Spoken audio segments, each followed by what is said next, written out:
We are now live. Great. Good evening, everyone. Welcome to the last Planning Commission of 2025, December 16th.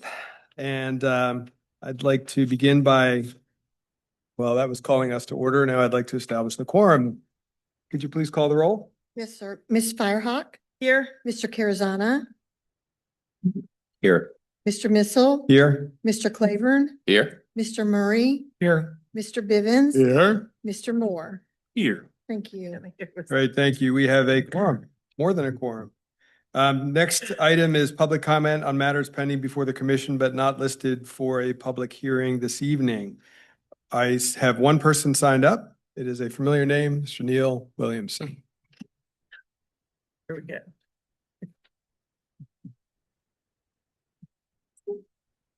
Good evening. Good evening. Neil Williamson with the Free Enterprise Forum.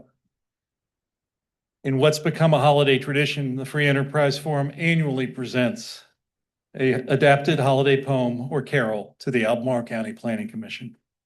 Previous iterations have included Rudolph the Form-Based Code, Rio the Small Plan, a coronavirus carol, Walking in a Form-Based Code Wonderland, the NIMBY Who Stole Diversity, the Bleak Mid-Comp Plan, Middle Density is Coming to Town, and the original An Albemarle County Planning Christmas. In 2025, we are set where we are preparing for change in Albemarle County's community development leadership as staff, elected and appointed, will be rotating off and doing other things. And your new board will seek to implement the new comprehensive plan that changed very little and find new and creative ways to morph local ordinances to allow the arrival of a new economic development driver and all that comes with it. With the new year, promises to bring new challenges to all of our localities, but we remain encouraged. We are encouraged by the shared desire to see our community become stronger and more diverse in the building types and increase regulatory flexibility whilst, I love that word, retaining the character that defines us. Without further ado, we present the 2025 edition. Let it grow. Outdated regulations roasting on an open fire.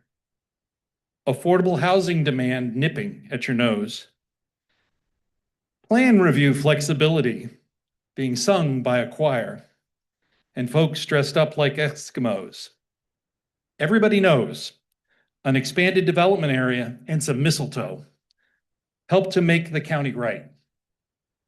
Albemarle planners, with their eyes all aglow, will find it hard to sleep tonight. They know that AstraZeneca is on the way. Kilroy's loaded lots of jobs and investment goodies on the sleigh.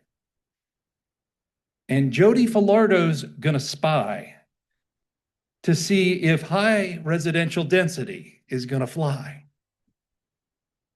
Now, the regulatory fire is still glowing, and my dears, we're still growing. But as long as you love Albemarle so, let it grow, let it grow, let it grow. Thank you. Thank you. Thank you. Definitely highlight of the year. Thank you. That wasn't sarcasm, I mean that. Excellent. Any other public comment on matters pending before the commission, but not on the agenda this evening? Anyone want to follow that? No. All right, thank you. We'll move on to the consent agenda. Do we have a motion? We don't have anything on the consent agenda tonight. Great. I'm There's no moving mo- that Don't one. need a motion. Fantastic. And now we are on to the public hearings, and we'll begin with ZMA 2022-2 Seek Property Rezoning. May we have the staff report, please?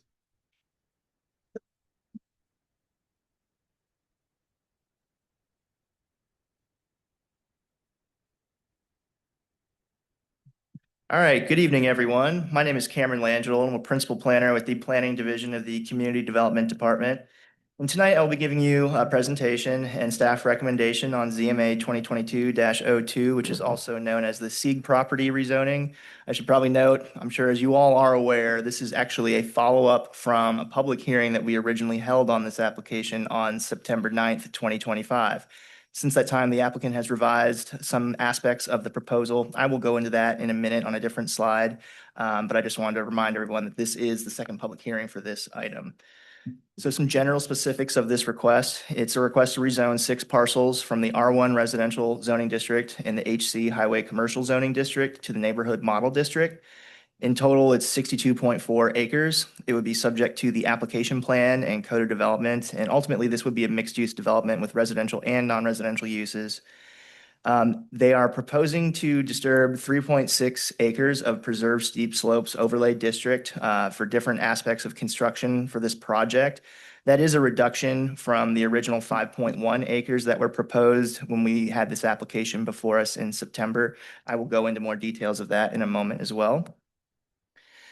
Just to reorient everyone, these 6 properties are located at the southwest corner of the route or I-64 interchange with the Route 29 250 bypass. This is exit 118. They're highlighted in that light blue color there. As you can see, there's a different variety of uses in the nearby vicinity. Fontaine Research Park is to the northeast. Across 29 to the south and east is the Redfields and Sherwood Farms neighborhoods. Future Hedgerow Park is located to the left of our site, which is west, and then north, there's I-64, some different uses on those rural parcels, and ultimately the Ragged Mountain Reservoir. So this is a summary of changes, I think the most relevant things that they've updated. Originally, there was a wide range of residential units proposed. It was a minimum of 100 and a maximum of 1,200. They've since reduce the maximum and increase the minimum. So now we're looking at 275 minimum or 600 maximum. The original non-residential square footage was 50,000 square feet, and they have increased that to 100,000 square feet. The maximum non-residential has not changed. It remains 440,000. And that's the same as the September version. The affordable housing was updated as well. Originally, they're proposing 15% of the total units to be affordable units at 80% AMI. They have since increased the percentage of affordable units that they're committing to 20%. And they've broken it down into 2 separate tiers. Half of the affordable units will be provided at 60% AMI, and the other half would be 80% AMI. In total, if they build out to the maximum, that would be 120 new affordable units. With the preserved steep slopes, again, they've done a reduction in the amount of disturbance that's proposed. Originally, it was 220,000 square feet. Now it's about 160, a little bit less than that, actually. And then for non-residential uses permitted, they originally had self-storage facilities allowed. They've removed that from their code of development, and they have added hospitals. And I apologize. Yes, I realize the numbers on the left-hand side repeat numbers 1 and 2. That should be 5 and 6 at the bottom. So the next few slides I'm going to go through quickly. Really, this is a page from the application plan, which nothing really changed on it that much, aside from the areas of preserved slopes that are getting disturbed. But I have a larger image where I can show that. So again, the new densities, 9.6 units an acre. I've got the affordable housing listed. Just a reminder, this would be on the ACSA public water and sewer system. So this is page 1 from attachment 4, which is the application plan.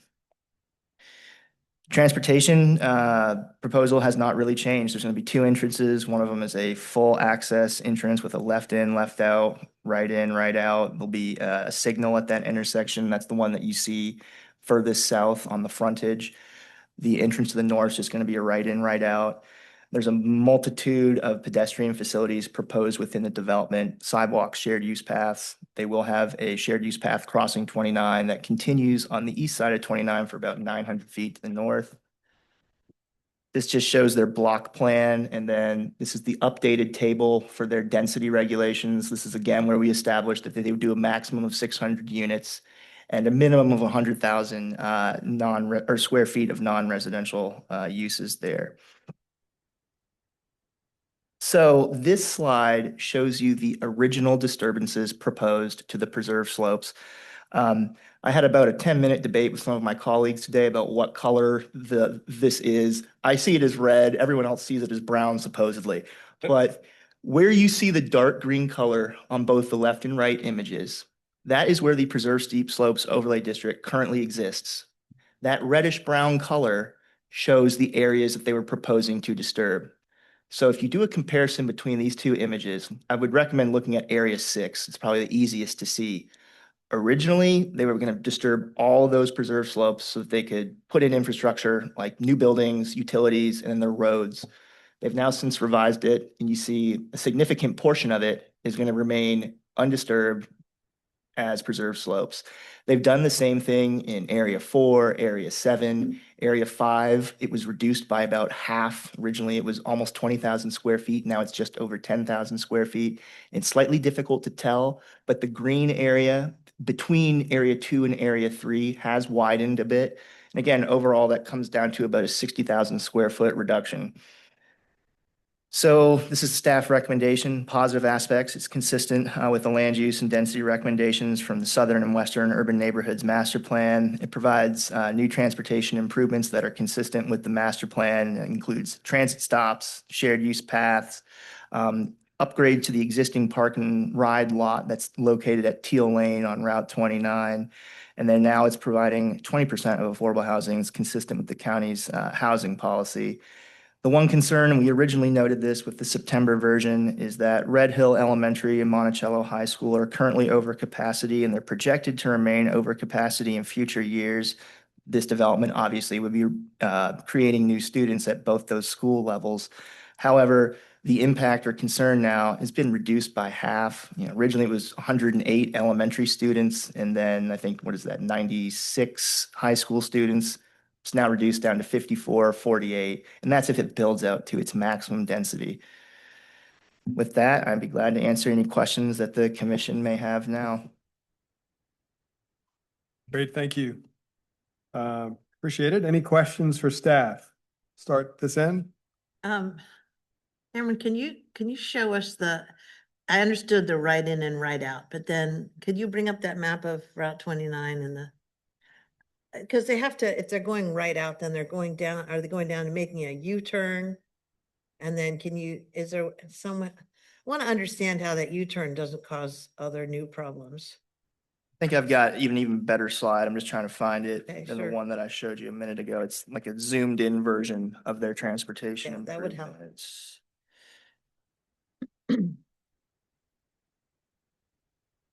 Okay, I'm gonna use my laser pointer real quick. So this is the more northern entrance into the site, which is where the right in, right out would be. And then this is the signalized intersection here. Okay, And so I guess where were the U-turn concern that you had okay, so, up here? yeah, I didn't know if they were coming down and trying to make a U somewhere before that. Like, where are they turning around if they're going south? So the light is here in the southern, would you put this? Yeah. Yeah. That's where the signal is going to be. So yes, someone coming from that, So the light will stop them, they'll make the U-turn. exactly. Okay, all right, and then, the current signal is where? There's a current signal that's Yeah, north, that is not visible on this slide. I can try and get an image that shows it. that's north of there. Yes. So is VDOT okay with the distance between those two signalized intersections on the speed of a highway? That they've 55 reviewed. miles an hour. Yeah, they've reviewed this and they did not note any concerns about that Okay. separation distance between this proposed intersection and the existing one. Okay, I don't think this is exactly accurate because it doesn't reflect the conditions since the project was done to fix this interchange, but Right. the light is generally about right here. yeah, I go there once a week, so I know. Thank you. I don't have any other questions at the moment. I'll wait. Curzon? Thanks, Karen, for the presentation. Can you go through the affordable housing, what they're recommending, and can you align that with our policies or guidelines? Yeah, so I mean, again, it's 20% of the total units that they do would be affordable housing units. And half of those would be at 60% area median income. And then the other 10% would be at 80% area median income. So basically, it's sort of a hybrid version of our current housing Albemarle policy and then like previous versions that we had prior to housing Albemarle being adopted. The affordability period that they're proposing with this is 10 years for the units, which if they were being fully consistent with housing Albemarle as it stands right now, they'd be doing 20% of the units at 60% AMI, and then there's different affordability periods that you're supposed to maintain, whether it's rental or for sale. Ultimately, I think it's attachment 7 or 8. Dr. Stacy Pethia gave us a write-up of what the housing office thinks about this request, and they said that it would be providing affordable units that they felt is consistent with our policy. And again, one thing I would remind the commission is that based on the date this application was submitted, the offer to provide 20% affordable units is not required. They could say we're proposing 15%, and based on the date this application came in, which is 2022, they were subject to that housing policy, which was in place back then. So, Okay, because I was struggling on how this is consistent. So is the rationale that it's consistent because they're actually falling into the older? it's both. I mean, I guess, they meet the 20%, which is part of the new policy right now. Right. And then, Not at the AMI. They've modified it, yeah, but But they, not all the way. but not all the way. But if they're being, okay, It's under the old policy. thank you. Mr. Clemmer, Good. Mr. Murray? Yes, so one of the concerns that we had before about this was the connectivity on the opposite side. And one of the things that's been brought to my attention is about the Redfields proffer that's going to expire soon. Can you give us an update on that to make sure that we don't lose that connectivity? Yeah, so we looked at that carefully. Basically, the Redfields proffer, there were 2 proffers in this area. One, can you get that aerial that's there? Yeah. That's of the. Yeah. So with this, there's a cul-de-sac in Redfields. And there were 2 proffers. One was for potential to extend that road at some point in the future to get 29. And then there was a second one for a trail. The trail was trying to take advantage of an existing culvert that's quite tall underneath the railroad. But the connection wasn't to go up into Redfields for that trail. It was to actually come sort of following the rail line and the creek to bring you to I-64 and to go under the I-64 to get to the Granger property. That's what that proffer for that Greenway Trail easement was back in 2001, I believe, is when that rezoning came through. We've looked at this and making a connection on that side of the bridge, underneath that portion of the bridge, is very difficult because of a lot of riprap that has been placed as stabilizing that slope. It's a quite extensive amount and makes for a very difficult place to put a trail. Further investigations have illuminated that there's actually under this bridge, there's like 4 spans under the bridge.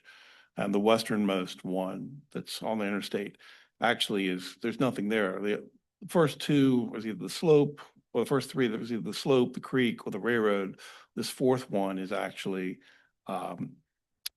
just dirt, so it's open. And so we believe that the best connections to be made are along the western side of the rail line and connecting to the back of the forestry department, and not trying to work our way across that riprap slope that's adjacent to Redfields. It would be very difficult. We talked with VDOT about it, and they concurred, at least they did not have support for us to go across the riprap slope. Okay, and then thank you for that update. And then the second question I have is really to park access. So part of this is proffering an entrance to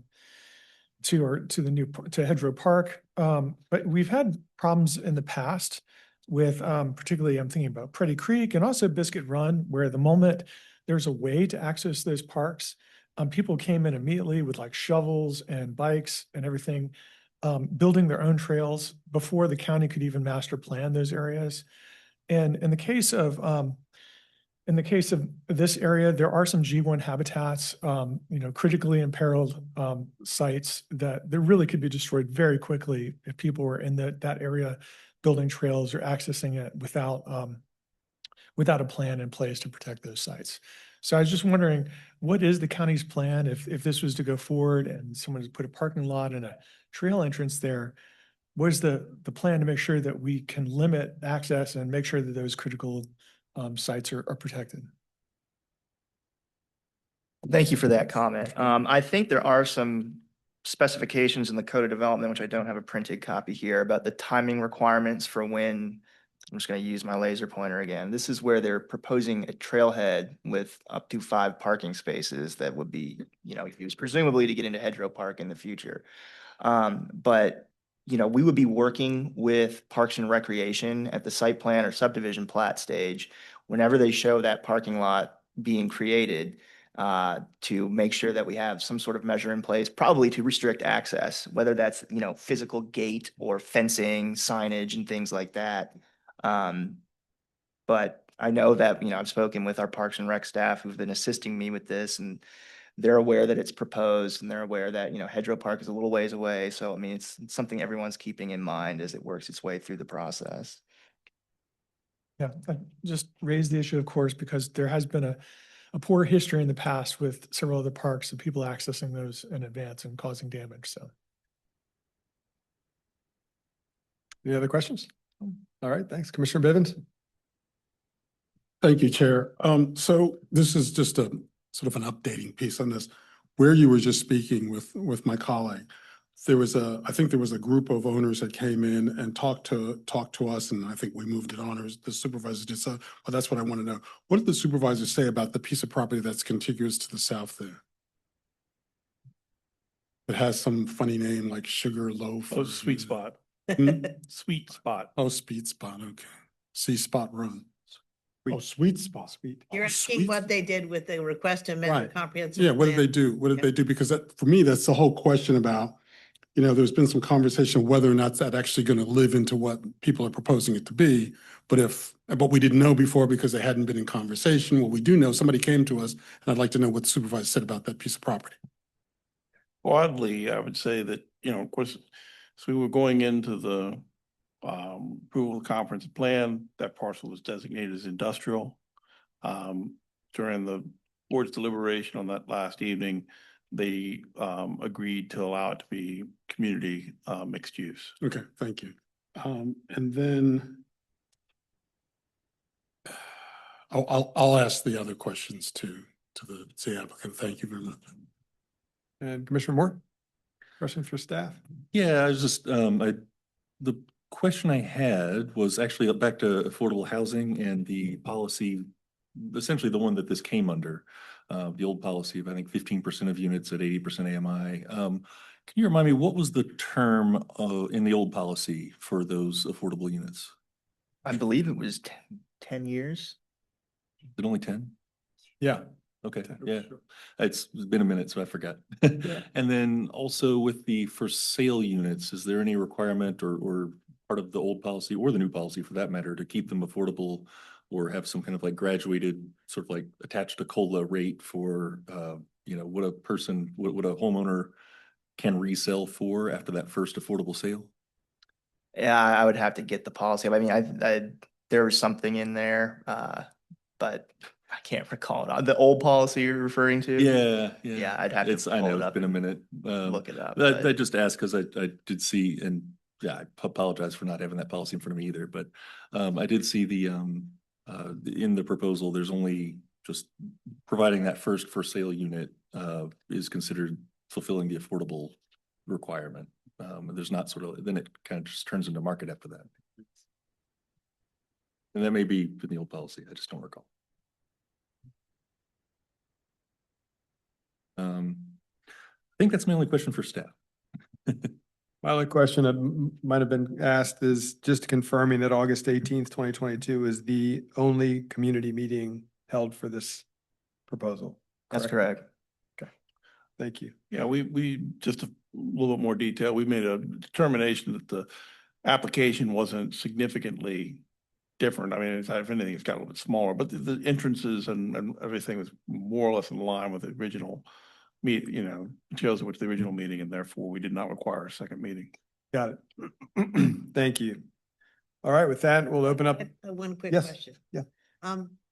on the hospital uses, I'm imagining they don't really mean like a hospital, more like clinics and that scale of use. I think the reason it was added is simply because, let's say they had some sort of medical user come along, and depending on what exactly that office would be performing, a hospital use is consistent with this land use designation. And so it was just a way, they're limited to 440,000 square feet of non-residential space. So I So don't it'd have to think be it something knew. like a First Med or something like that. Yes, yes. Okay, I just wanted to check because that could be extreme, right?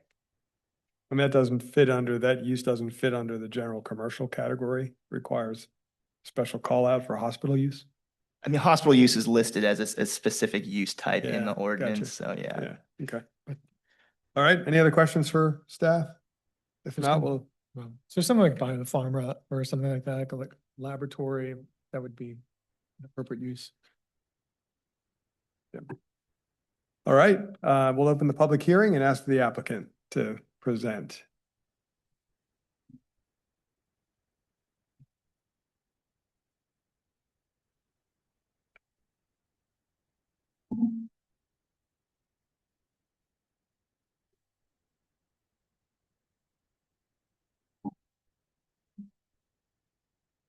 All right, good evening, everyone. Nice to see you. Ashley Davies with Riverbend Development. It's good to be back. I'm joined tonight by Alan Taylor, Scott Collins, and Carl Holtgren, who worked on our traffic impact analysis and the updated counts for you. Let's see here. That's working. So I just wanted to start with a few reminder slides about just how special this site is and what a great location it is. We obviously spent a long time discussing the site when we met a few months ago, and we learned a lot from, the ability to listen to you and your concerns. And so I hope, what we talk about tonight really reflects those updates. I think the real interesting thing about this site is that, it does have a lot of challenges, but it's also an amazing opportunity. And we really don't have sites of this size left in the county. It's about 62 acres and so close to the city. It's also located on, our busiest roadways. So it's just the perfect opportunity for a mixed-use development. We also went through the fact that it's in the Samuel Miller district and just how that is the largest district of the county, but yet it has the fewest housing units. It also has the most expensive housing units. It also does not have any high density residential units that would be more affordable. And it really doesn't have any commercial in it as well. So it really is a great spot to help the county out by providing the desperately needed housing at a variety of price points and also some commercial opportunity. So as Cameron went through, we, in our discussion last time, it came up that the self-storage use really wouldn't be the greatest use of this property. And we agreed with that. It is, meant for a true mixed use opportunity. And so by removing that self-storage use, the remainder of the uses in the code of development, we think are much more viable and could create like a more vibrant commercial space on the property. We did take another look at the residential density. I think Ms. Firehawk was, very good at pointing out that she felt like it was too wide of a range in the previous application for both that and the commercial. So we did cut the residential density in half. And, I think we believe that residential is needed in the county, but we also want to ensure that this can be a truly mixed-use site. So in doing that, we leave ample room for some great commercial opportunity here as well. And then we also brought the minimum commercial amount from 50,000 square feet up to 100,000 square feet. So that ensures that there will be a good commercial base as well. We did up the affordable housing to 20% and putting half of those units at 60% AMI and half of them at 80% AMI. And as staff mentioned, this project came in from the old housing policy. So previously we had just been following that. And so we wanted to update that to get more into the 60% area median income range, because that tends to move the needle more, as we've seen. And then we did have Mr. Holtgren update our traffic counts on the site, because we just realized even though the TIA was fully approved by VDOT, it was a few years old. So we wanted to make sure, while we didn't update the full TIA since everything was approved, we wanted to make sure that everything was tracking, and those traffic counts confirmed the 1% growth rate, which is what we had accommodated for in the old TIA, as well as the old document accounted for 1,200 units or the greater number of units. And so we've reduced that in half. So we have all of that covered and looking good. And then we've paid particular attention to the preserved slopes. And you can see it's, at least a 30% reduction in those impacts, which I think is pretty significant going in the right direction.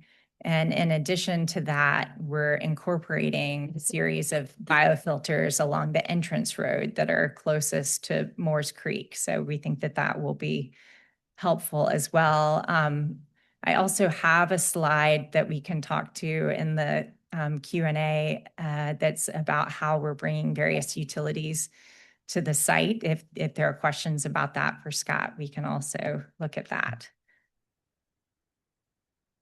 But here is our updated illustrative plan, and it gives you a sense of the areas where the residential build out would go. And then you can see that there are these large commercial blocks still available. So this should look very familiar to you from our last conversation, but it just shows a little bit more of, okay, here's how the residential might look, but it still has all the same features with the proposed transit stop and the multi-use path, and then all of the block formations. And then this is new to the submittal, just showing that illustrative of how along that entrance road, we're having undisturbed slopes combined with next to the roadway. We do need to grade to get the road in, but in those areas where we're grading, we are installing the biofilters. So hopefully that helps illustrate that concept. But those are our primary changes. We can come back to that later if you want that. But, I thought it was a great conversation the last time we were here, and we really spent a long time going through it. So, we feel like these changes really get the site to where it needs to be in terms of being a true mixed use opportunity for the county. And also just in terms of the hedgerow park component, I think that was a much bigger issue in some of our previous submittals where we had the sweet spot property included back in the day, because that actually brought us up to the very edge of the park. Like we would have been installing more of the trails leading up to the county land. And, but obviously we'll do whatever we need to do to block that off. But in the meantime, there is a very large private property in between the county property and this one. So hopefully that won't be as big of an issue. Can't guarantee it, but we'll do whatever we need to do to keep that properly blocked off until those trails are up and ready for use. So that's all I have for now. Can open up to questions from you. Thank you. Great, thank you. Why don't we start down at this end and see if Commissioner Moore has questions? Sure, thanks, and thanks for the presentation. And I do appreciate very much the summary of changes from the last time. I appreciate the answering the questions about VDOT and traffic and, you know, checking in on that. Also the pedestrian crossing and kind of what that looks like and how that'll function and the information we got about sort of how that can connect under the interstate in the future.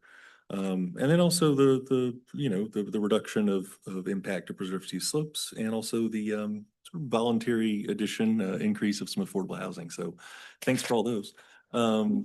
I did want to ask about some housing things. One, and you kind of alluded to it, but why in that really broad range of 100 to 1,200 homes, now it's 275 to 600 rather than like 600 to 1,000. Why sort of that lower window on this one? Well, you know, in looking at the site and I think listening to some of the feedback we got from our last meeting, if you do build up to 1,200 units, that eats into a lot of your commercial opportunities unless they were very, very high density housing. And I think in combination just with what we were hearing about the traffic concerns in this area. So when you actually reduce the residential and have these commercial opportunities, then you end up with different traffic patterns during the day. So for the commercial, oftentimes it's opposite of what the residential would be. So even though the commercial is generating traffic, it's going to be at different peak hours during the day. So that is helpful in and of itself. And then I think we were just looking at, okay, realistically, this is what, you know, the residential number should be here if we do really want to push for these commercial opportunities. That is sort of related to the next question, which is I assume that blocks 2, 3, and 4, you'd push for commercial if we can in those. At what point or what's the criteria or timeline for figuring out kind of, you know, give it a good college try for commercial opportunities and then, you know, convert to housing if not? Well, I mean, with the rezoning as it's currently written, it doesn't give us that insurance policy like we had before of converting those to residential. So, Oh, so residential would only be in 5 and 6? Is that? well, this is showing, yes, with this build out, that's basically the residential that we have available with the Gotcha. rezoning. So Okay. we're all in on You're locking getting in. some commercial opportunity here. Got it. And then in terms of the housing, and I know this is like several steps down the line, but is there any thought yet about the mix of for sale versus rental that you continue owning or that the rather developer continue owning? I don't think we have that figured out completely. From this diagram, you can see that there's a healthy mix of apartment buildings as well as attached units. And I think the attached sections are certainly an opportunity for sale. And as you probably know, with the Victorian Heights project this year, we've had, you know, a really great collaboration and we've gotten 8 families into the for sale units with the land trust. So, you know, we really hope to continue that partnership. And so I think that would speak to your question of, you know, for the for sale units, we really want to work with the land trust and that would keep them in a more permanently affordable situation. Great. Appreciate that. Thanks. Yep. Good evening. How are you? I'm wonderful. How are you? I'm good too. So let's go back to my colleague's question there, because on page 14 of the development code of development, it actually has in 4 and 3 and 2 that we could have attached single family dwellings, multifamily dwellings, blah, blah, blah, blah, blah, blah, blah. So if you'd give some clarity to that, please. Yes, so we have both of those unit types shown in this illustrative. And well, you said that, and to my colleagues, I believe, I should not say that. I thought I heard in my colleague's question that what's the timeline in the event that we have a continuing, or we have a slowing economy? Since I shouldn't say that. We have a slowing economy and commercial doesn't rebound in the way that we hope it does. I hope it will. What would happen in blocks 4, 3, and 2? We would have to, if we couldn't find any commercial opportunity whatsoever, then I would be back in front of you at some point in the future, but we're confident that we will find one.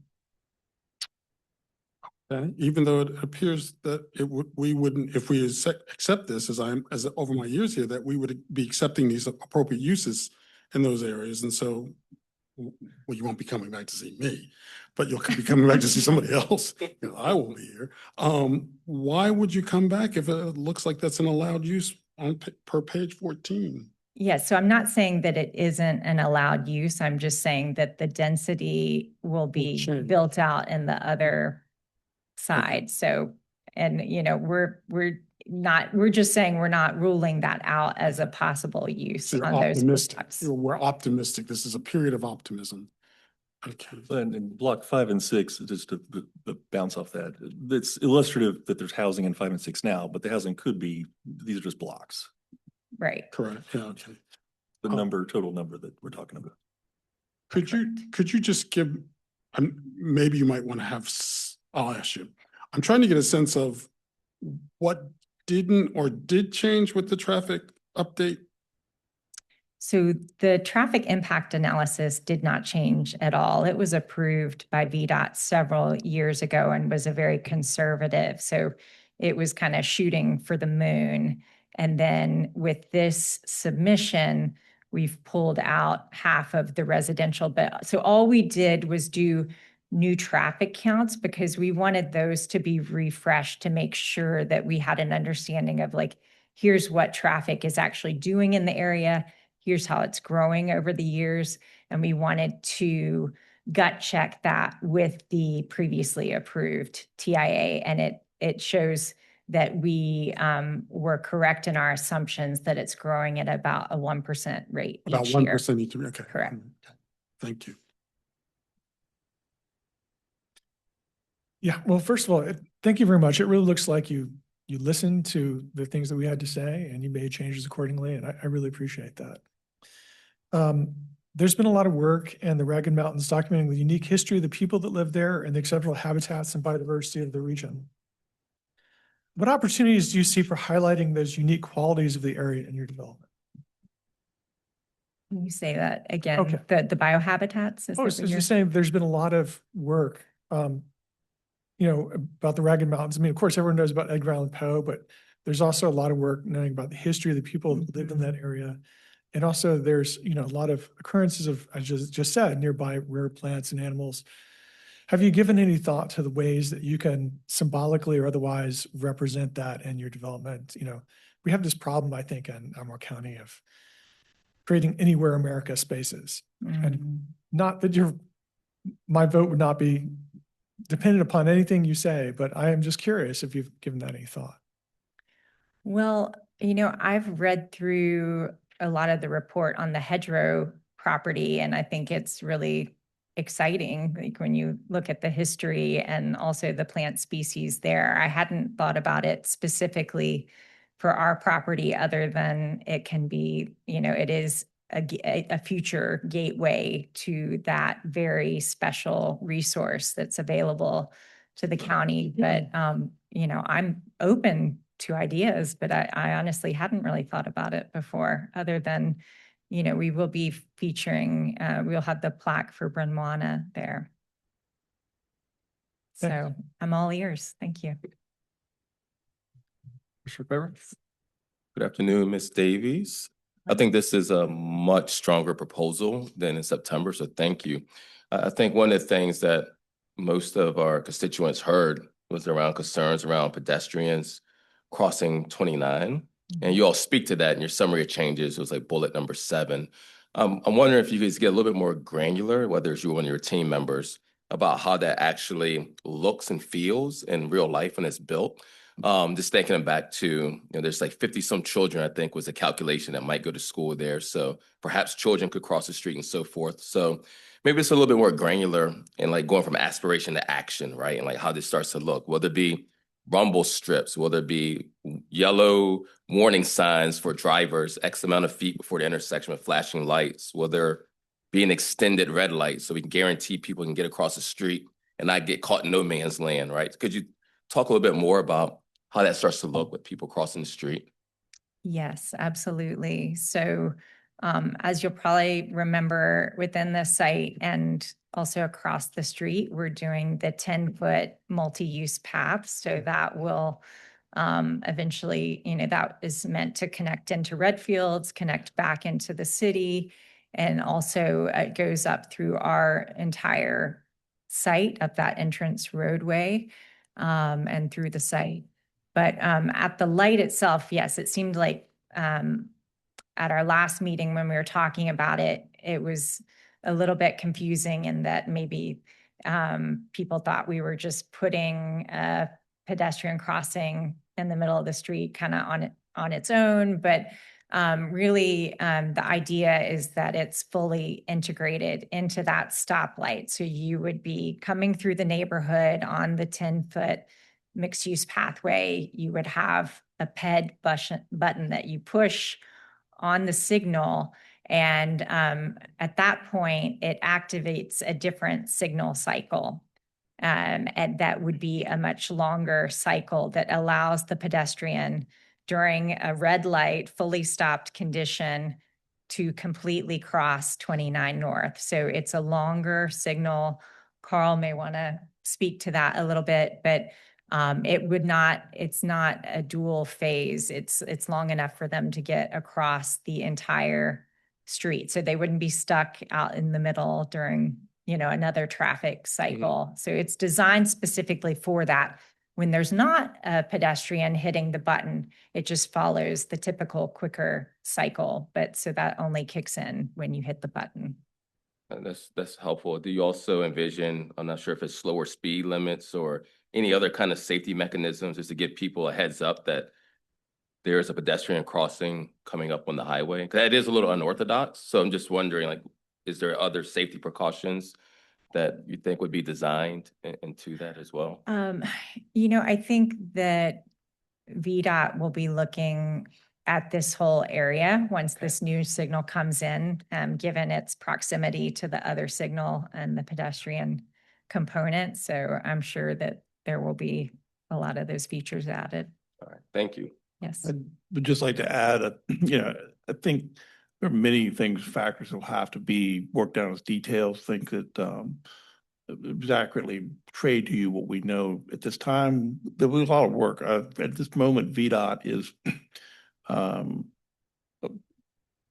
placing a concern on, or a condition I should put on this, that they would like to see this path system connect all the way into the development area at some point in the future. We didn't push the applicant on that during the rezoning before they'll provide the pedestrian crossing of VDOT of the 29 here in this location.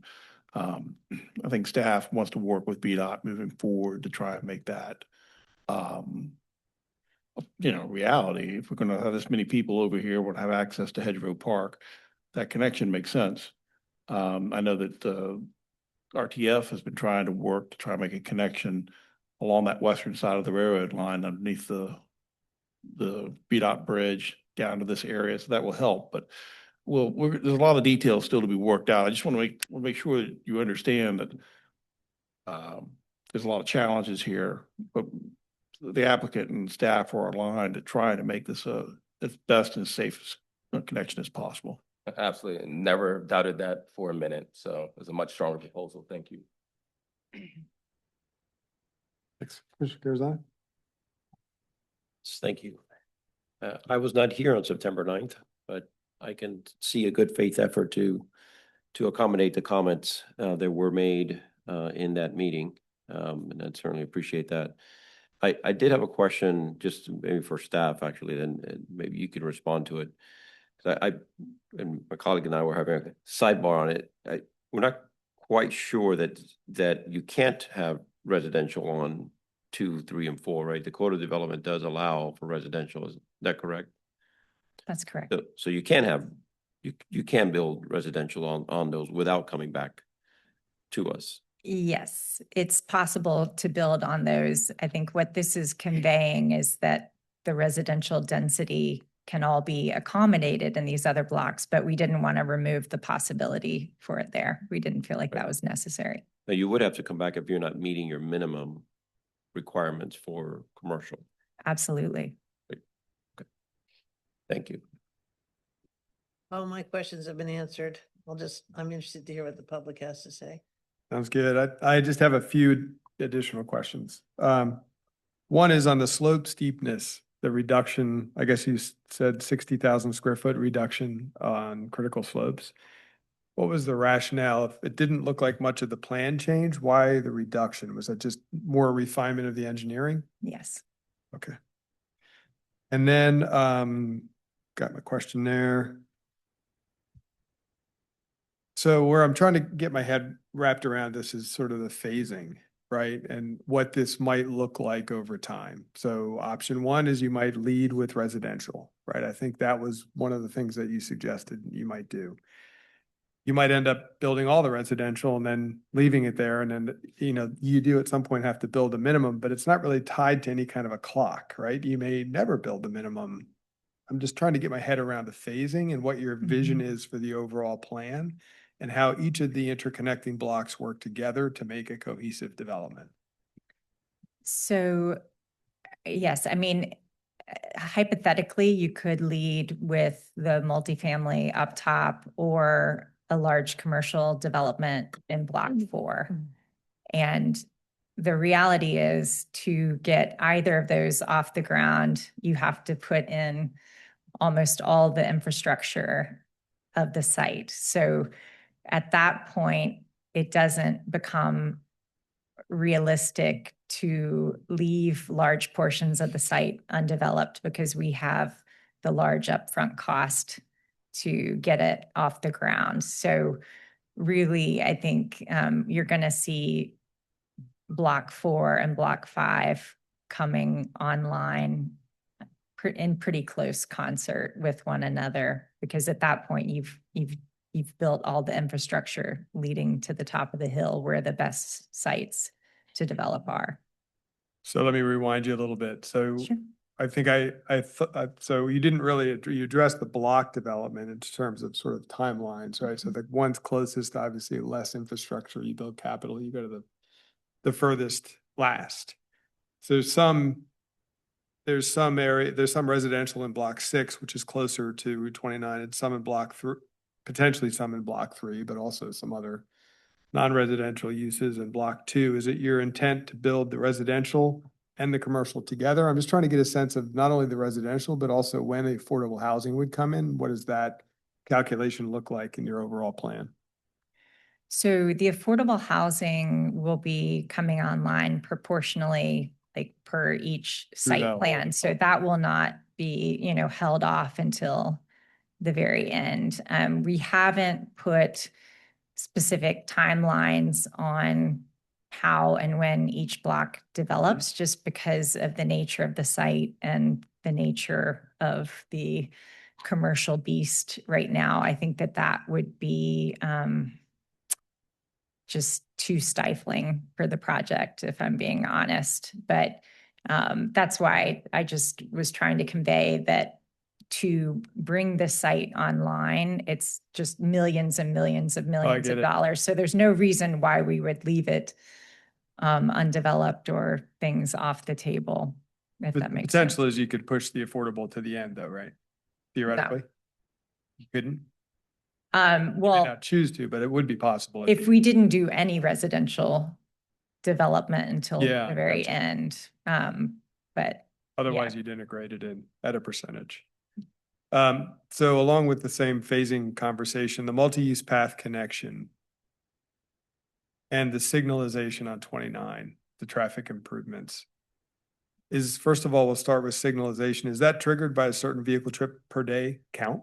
And therefore, could that be later in the no. development, or is that upfront? That is number one. in the phase one of the development, the signal. I think where the nuance comes into play is that if VDOT says that they don't want the pedestrian crossing until a certain time, we would have to put those features in later or when they say yes. Like we can't have that in there and have it non-operational because that would be a liability. But we are committed to providing it at, you know, at whatever point VDOT says that it's okay to put it in there. Got it. Okay.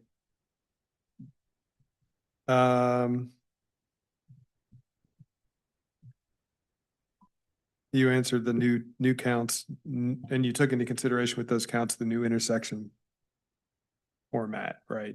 The improvements at 64, improvements in air quotes to the 64 interchange with the traffic light there. That's all been woven in. And then just the last one, I think maybe, have you had any engagement with the community at all beyond the 2022 timeline about this? No meetings. No, I just forwarded this information to the neighborhood contact. But Got that's it. it. All right, thank you. Any other questions for the applicant? No? Okay, thank you very much. Thank you. We'll open it up to the public, and I have one person listed to speak, and that is Michael Monaco. Good evening. Good evening. Michael Monaco. I live in the Whitehall District in Crozet. I'm also the chair of that Community Advisory Committee in Crozet. I'm here tonight on behalf of the Albemarle contingent of Livable Seaville. And we're asking that the Planning Commission consider recommending approval for this rezoning. The county needs housing. We need dense housing. We need rental housing. We need housing built alongside commercial development. We need that good mixed-use development. And this plan presented tonight, an improved plan from September, is, I think, a good attempt at mixed-use development in the county. I know I'm preaching, if not to the choir, at least to the first few pews on mixed-use development. I know that that's a priority both for this body, but also for the comprehensive plan for the Board of Supervisors, that Albemarle County wants good mixed-use development, densely built in the development areas. So this, to me, meets those criteria. I do agree that it's stronger, like I said. I do think it's also somewhat of a missed opportunity for a more ambitious development here. Housing problems, our current crisis of affordability, those can be addressed with housing solutions. Traffic problems and transportation, those require transportation solutions.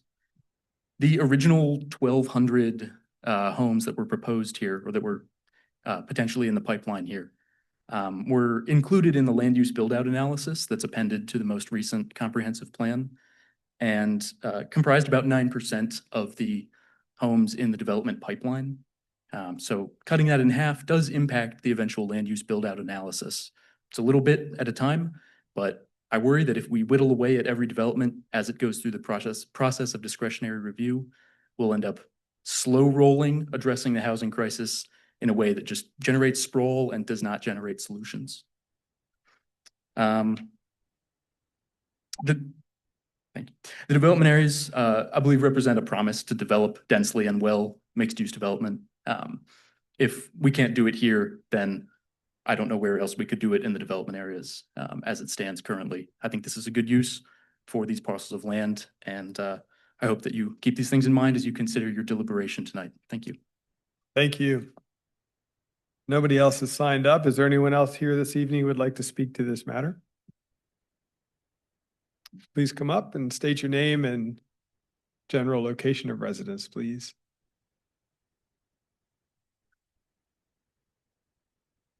You'll need to come up, but she will be next. This woman is coming up. Sorry, I didn't see you. You'll be next. Good evening. Good evening. My name is Lily. I live on a shore farm for about 12 years.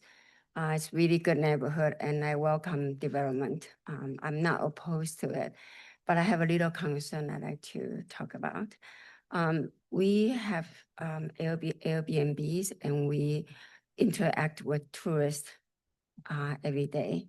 And everyone say the Charlottesville is so beautiful and that's why they're here for. And I believe tourism is important to our county as well. And to be blunt, I thought North 29, actually just not me, everybody say that. North 29 is ugly. And now that we start developing south, I hope the panel will consider a different approach. How do you make the city better and prettier to attract more tourists? I understand the housing and I'm not against development again.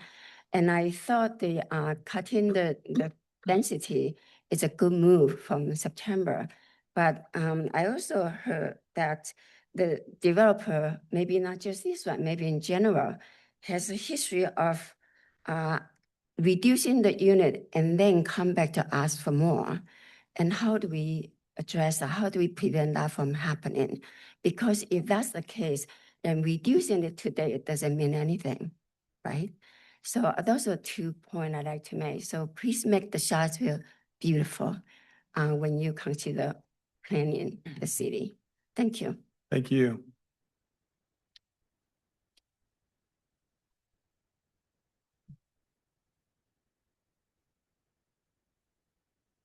Good evening. Just please state your name and general location of residence. I'm Norma Deal. I live in Sherwood Farms. Thank you. Lived there for a number of years, and those of us who live there and move about daily know what a horrendous situation we have at that traffic intersection now. So I'm very concerned about adding more traffic there. And I realize it's not the responsibility of the developer, but it's the responsibility of the Virginia Department of Highways to do something about this intersection. However, I'm very concerned also about the crossover that's being projected to cross 29 at approximately that same place. I think that's a situation that's going to result in some fatalities or injuries, and it should be approached very carefully before it's put in place.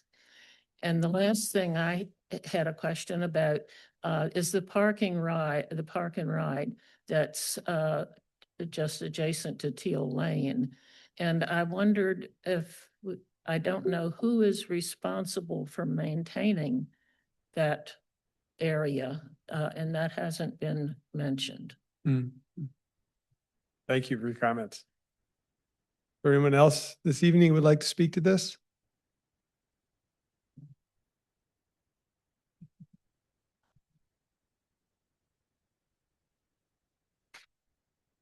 Irfan Bimji, I live in the Sherwood Manor or Sherwood Farms across the road as well. I'll echo the comments of my neighbors. I think I too have operated an Airbnb and believe that, we want to make this county beautiful. Adding, residential housing makes sense, right? We do have a problem there. I think a lot of that has kind of been addressed with affordable housing and things like that. I think that's great. The reduction, yes, that can help to alleviate some of the traffic concerns. Like previous resident mentioned, this crossover is still, problematic. It sounds great in theory. And it's, we're trying to connect this neighborhood and commercial development to the rest of the city, but it's effectively on an island. It's in an area which is, people aren't going to cross that road safely. And I think people need to be very conscientious when we're making decisions like this, that lives are at stake. I mentioned that in the previous hearing, and I'll state that again. That's not something that should be taken very lightly. So the comment made by the developer about the timing of traffic when commercial, depending on the type of commercial development, that will determine the traffic patterns. So if you have commercial that's open during the day, doctor's office, things like that, sure. Daytime traffic versus evening traffic, rush hour, et cetera. But we don't know what those proposals are. And I think that is something that, you know, you have one in and one out in an already congested area. On the way here, there was a major accident on 250, further north, of course, but still in a very congested corridor across. I had to actually go out and put the gentleman's car in park because his wheels were up in the air spinning. And that was just this evening. So those are things that are constantly happening on this road, and I think we need to be aware of that. So the hospital addition, I recognize that's a very broad-based term, but maybe that was because of all the traffic concerns. You're gonna have all those people that are gonna need a place to go. And I say that tongue in cheek, but truthfully speaking, that's a real concern here, that I want to make sure that we're not missing. The traffic is a problem. We're already adding more. There was a recent VDOT survey that was sent out, and I don't think that this is incorporating that recent VDOT survey talking about the proposed changes to this intersection that are already being proposed again. So again, development aside, the traffic situation has really not been addressed here. Thank you. Thank you. Or anyone else who'd like to speak to this?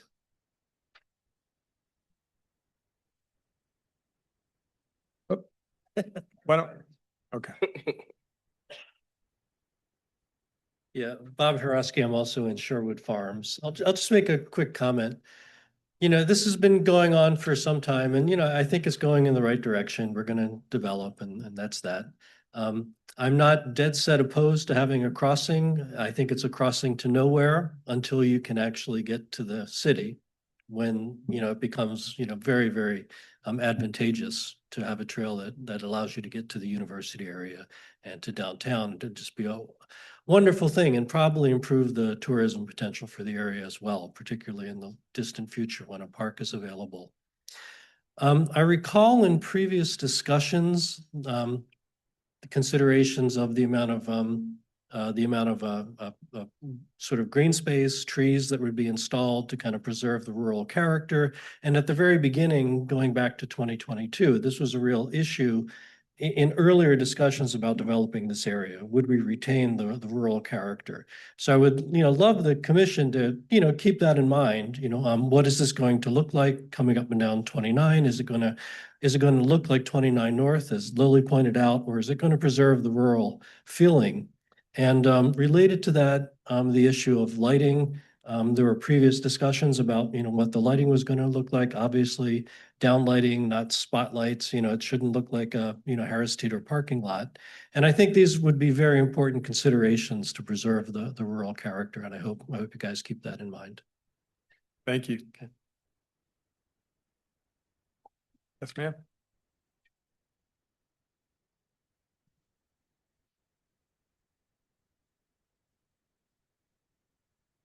Good evening. Good I'm evening. Suzanne Fox. I am a lifelong member and resident of the Samuel Miller District, and I live in this area all my life, very familiar with it.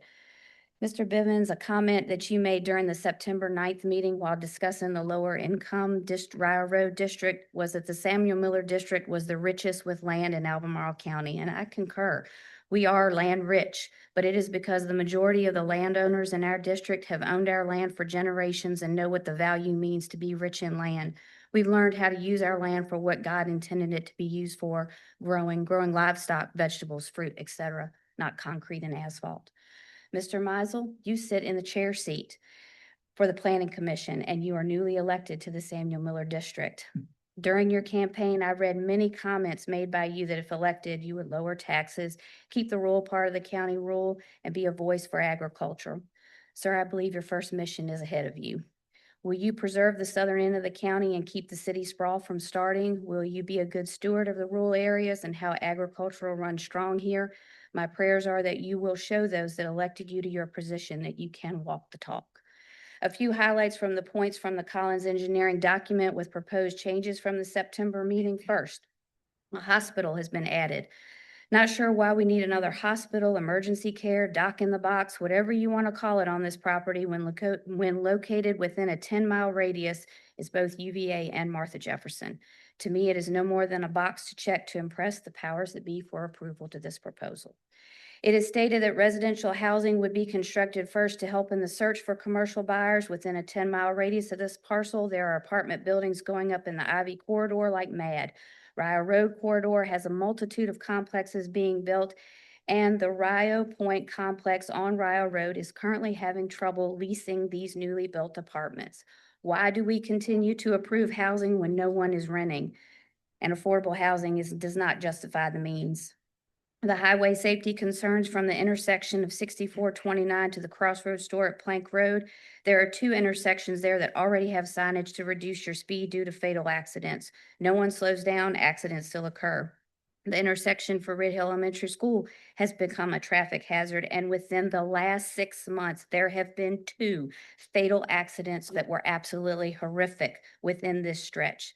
Multitude of accidents continue to occur at 29 and Plank Road. My point is that the traffic will increase whether this parcel is developed or not, but until the infrastructure is in place to control traffic flow and speed, why do you continue to add to it unnecessarily? And lastly, the pedestrian crossing. It is stated that this will be used for the existing Hedgerow Park access. The property for Hedgerow Park would be adjacent. So to me, there is no need to cross both lanes of 29. As for anyone from Fifth Street, Redfields area that wants to access the park, there would be a need for a tremendous amount of green space, as you call it, to be built before they could hike or ride bikes to this location. Prepare your infrastructure in full before you build aimlessly. I know my time is up, but the last thing I would like to say is to the developer and to the client, I understand that you have a parcel that you see fit to develop. And I ask your client to look at what your community looks like now and how it operates. And thank you, Mr. Meisel, for bringing that up. Have they contacted or talked with the community? I appreciate that. Is there something your client could do with this parcel to make it useful? Madison County has some beautiful parks that have year-round, are open year-round, soccer fields, baseball fields, et cetera. Miss, if you could just wrap up your comments, please, that'd be great. That is fine. I just ask that they use the land in good faith because God's not making any more of it. Thank you. Anybody else who'd like to speak to this? All right, great. Thank you. We'll give the applicant a chance to come up and make some comments or provide some responses to what we've just heard from the community, if you would like. Certainly. Well, I'm happy to hear that there's a livable Seaville chapter in the county now. That's exciting. We've come a long way in our quest to provide more housing, and I think that times have changed since we started this. So I really appreciate that. I think the main thing I would just say is that if we look at the development area of Albemarle County and the parcels that are actually available for development, it is few and far between. And to have one at this particular location that's almost 63 acres is really unique. I don't know any other parcel that even comes close to this in the county right now. And what we have proposed is completely harmonious with what the comprehensive plan, the vision for this location. And I think even more so now that we've made the changes since we last met in September. So we really appreciate all of staff's time and attention to this over the years. It's been a long journey, but I think the project has greatly improved along the way. So I just really appreciate everyone's time and attention to this. And we think this will be a wonderful addition to Albemarle County. So thank you. Thank you. All right, with that, we will close the public hearing and open it up for discussion at the commission. Who would like to kick us off? I'll say a couple comments. Yeah. And I have not made my decision yet. So just be clear. I just want to push back a little on the notion that this is a connected site by virtue of the traffic, the crossing. I used to drive that intersection every single day. Now I only go through it once a week. Fortunate. Um, But I am really, really, really familiar with it. And Sam Miller is my district, and I had a lot of role in some pushback on the amount of the development area that was going to go south, and it didn't get quite as large, fortunately. But um, I just think that there's a huge difference in adding a pedestrian crossing across 29 in, say, Rio, where we have, created that underpass and crossings, and it's still scary to cross there. I do cross there, but I used to work up that way, and I used to actually cross that as a pedestrian. But you expect that because you're in an urban area. Even though people drive like nuts on 29, it still feels like an urban area. This is where people are flying up 29 on a highway, going fast, and then all of a sudden somebody's going to signalize that intersection and push a button to get the path to be longer. But I don't think that we can modify the behavior of drivers sufficiently to make that crossing safe. So even if I support this, I would be against a pedestrian crossing. It is a car-centric development. I think we have to accept that. Maybe one day they'll be able to walk to Hedgerow Park. Maybe they can get in their car and drive to a park in the city, but they're not going to be able to cross 29 there. And I'm certainly also not making the argument for making it urban like Rio so that everyone will know that it's an urban area. I just don't think that makes sense. And I just wanted to bring that up right away, I am all about connectivity. I spent my career making trails. I mean, that's been my job. But just doesn't make sense. And I agree with the public. I think someone's gonna lose their life if we put that there because drivers are coming at 55 miles an hour up to that point. And people do run the light that's there now. So anyway, I'll step off my Route 29 crossing soapbox. If they were to put a pedestrian overpass or something, which I realize is extremely expensive, then I could support that, but. And then Anyway. where would that go? Right, Like, initially, just, yeah. it would be an overpass to nowhere for now, Right. potentially. Just general discussion? So I mean, I think one of the things I'm struggling with here is that when the development area boundaries were made, it seems like they just drew an arbitrary circle, of some of these areas, and they probably should have never included the Ragged Mountains in the first place. I mean, I think that the topography of this area is very challenging. It's very disconnected, as Karen said. I mean, when there's the discussions of, although I'm generally against the idea of development area swaps, this is an area that's probably a case where I would maybe even support a development area swap to some places a little bit flatter. But that said, I mean, I do really appreciate that that the applicant heard us, that they made significant adjustments to this, that it's much more mixed use. I do think it'd be really handy before they go to the Board of Supervisors to have some illustrative examples of what it might look like from 29, because I think that is a concern for a lot of people. So if people could see what might this look like, I think that would really help. I also think in terms of the crossing, I still do have concerns about that. I'll just state the obvious, which is that it's design speed, not speed limits, that determine, what goes on there. And the design speed of that road is very fast. So if VDOT was to try and make that safe for pedestrians, they would have to reduce the design speed in that area. Could you just provide some clarity on what that means? Yeah, so I mean, there's a lot of ways that you could reduce the design speed in the area, and other people are better traffic experts than I am. I mean, maybe I see Kevin out there, maybe he could speak to it. But you could put rumble strips, you could put other things out there that would indicate to people that they need to slow down. You can definitely, the flashing lights of the crosswalk, I think that someone has suggested, that's certainly something that's there. You could temporarily narrow the width of the road. There's other things you could do, but there's, as I said, I'm not an expert, I just know that it really is the design. If you have a road that's designed for cars to go fast, they will go fast, regardless what the Right, speed because limit it's a is. straight shot. It is, yeah. And there's everybody's usually- just glad to get past 64 going south. Yeah, and So they're very impatient to be stopped there. I'm happy to wait. Excuse me, happy to weigh in. I think overall, I liked, excuse me, sorry. I think the proposal is strong. I'm going to support it. I think it's a lot stronger than what we had in September. I think it checks a lot of the right boxes. Of course, I think we all have the similar concern around crossing the street. That's the part I'm grappling with. It's not enough for me to say no, but that's why I was asking the questions I was asking earlier.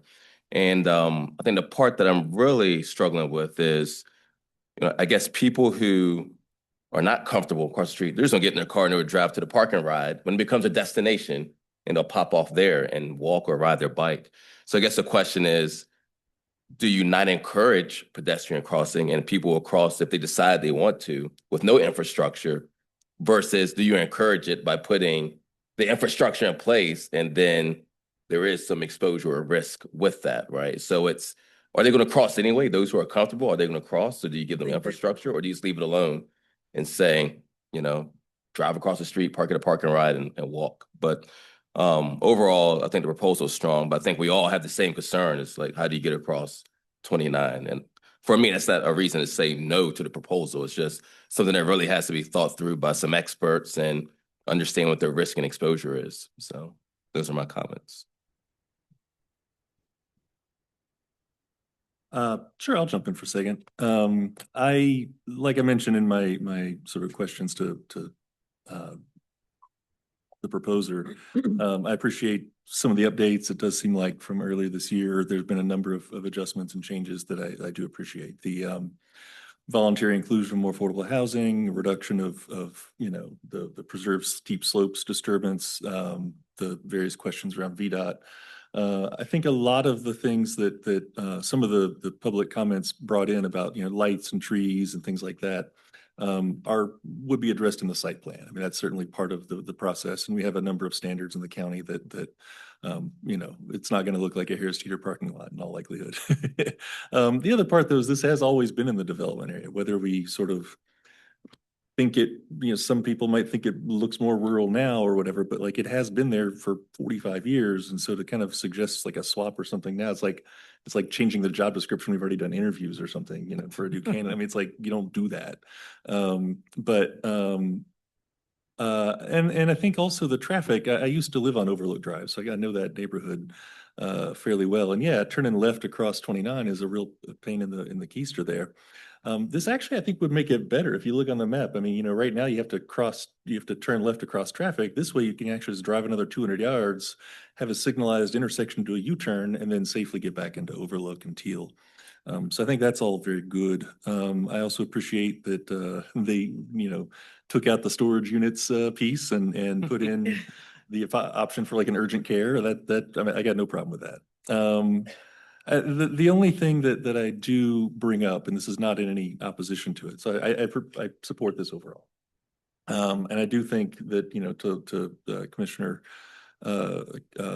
Murray's point, the need to do things on 29 to make sure everybody's aware, hey, you're getting to the city now. That is something that we can certainly tell VDOT representatives that we know and that Michael used to work with. It's like, hey, we need these. And I think that's all well and good.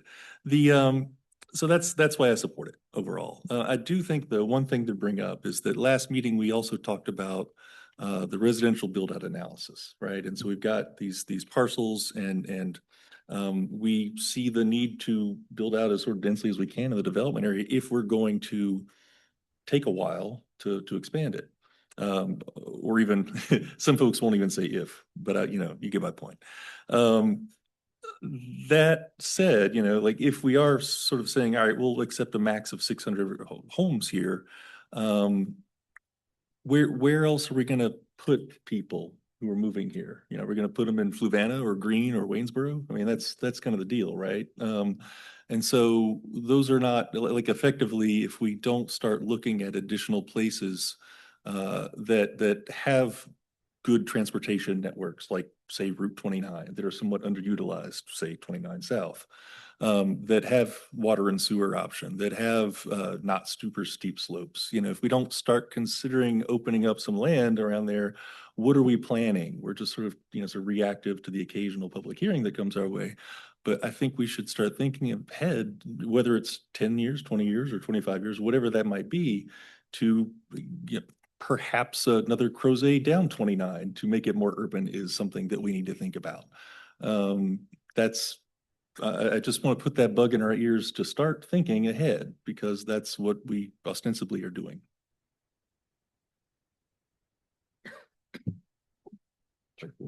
Chair, I will just quickly say that I support this, but I also want to sort of have a couple, I support this project. I supported it before and I continue to support it. And I continue to sort of just struggle with the wishing doesn't make it so mantra that we often hear as planning commissioners or during the 8 and some change years that I've been sitting up here. Wishing doesn't make it so. However, bank accounts do. And as I've said to people in Crozet who were concerned that they were going to lose their sledding hill for all those people over there to go buy the piece of property and you can sled to your heart's content. And so I say that to a place here that has 60 households in it, across the street there, 60 some odd houses, which I believe they probably have sort of decent incomes. That if this is something that they don't want, then they should come together like they do in different communities and just purchase what portion of the property that they would like to preserve. And then I think that way it can be held in a way that's held for perpetuity. And so that's always the thing that I hope our planning commission does not become the arbiter of things that are wished for, and is in fact the agency and the commission that does think about possibilities. Because that's in fact what we do. Because I will remind us, we never see the easy ones. Everything that comes before the planning commission is an exception. Because if it wasn't, it would be by right, that word. Or if it wasn't, it would work with staff in a way that allows them to do this. So the stuff that naturally comes here is the stuff that's hard in consideration of what we talking about after however we deal with this one. I will say a couple things for the individuals who think that there's going to be, I would advise you to look at pages 15 and 16 of the Code of Development. Most of the activities there are 9 to 5 or 9 to 7 type activities. They're not 24-hour-a-day activity. You already have a 24-hour-a-day activity, but that distributes beer. And that's probably a better thing to distribute than other things. But that's always been there for a long time and is part of this project. So having a 24/7 activity is already there with Golden Eagle. I would also say, let's talk about crossing 29. I've said this before and I'll say it again. Where I live right now at the intersection of 29 and Hydraulic Road, I can't tell you the number of bodies that are slain or have been hit crossing that road until they put the crosswalk in. Not the bridge, that's too new, but they put a signalized crosswalk that's sort of there's a proper term that it kind of goes then, it goes like this and it goes like that. They know what that is. I don't know what that's called. It doesn't, but it goes like this. And so what's happened is that people have learned on how to cross that. And if you don't think that it's a drag strip coming off of the bypass to get up 29, you need to just sit there for a second and watch all kinds of vehicles, mostly big tractor trailers come through that area as they're trying to get places, because we did not put a bypass in, which would have changed the traffic flow on 29 greatly, but we didn't do that. And so I will just say that traffic crossing road crossing is not unique to this particular area. It is an element of what we're dealing with on a road that is now living into its life, and it's also competing with moving traffic from the north to the south. How we do that is something that this community is going to have to figure out, but not letting people live in places that many years ago we said people can live is wishing it would happen, but it's not the appropriate thing, I believe, for the Planning Commission to do. And so I'm voting for this. I would also like to ask staff to do something for me. When we talk about education, when we talk about the number of kids that are going into the school, those kids are not going to be going to the schools by the time this project's finished. It won't happen. This project's 10 years down the road. The kids, what's happening at Red Hill and what's happening at Monticello will not make any difference 10 years from now. because we'll have a couple of new high schools. We'll have a new elementary school over there on Avon Street Extended. And at my last count, and I've said this before, there are over 20 independent schools in the Charlottesville, Albemarle area.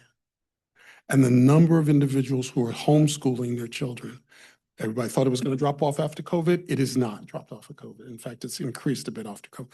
So the whole idea that we can just sort of look at education and make decisions and make comments about what a project's impact is, just basically on one point, I think I would ask Mr. Barnes that you'd have a conversation about how you do that in a way that the number of people who go to school does not become a red herring, which it has been in many of the discussions that we have had.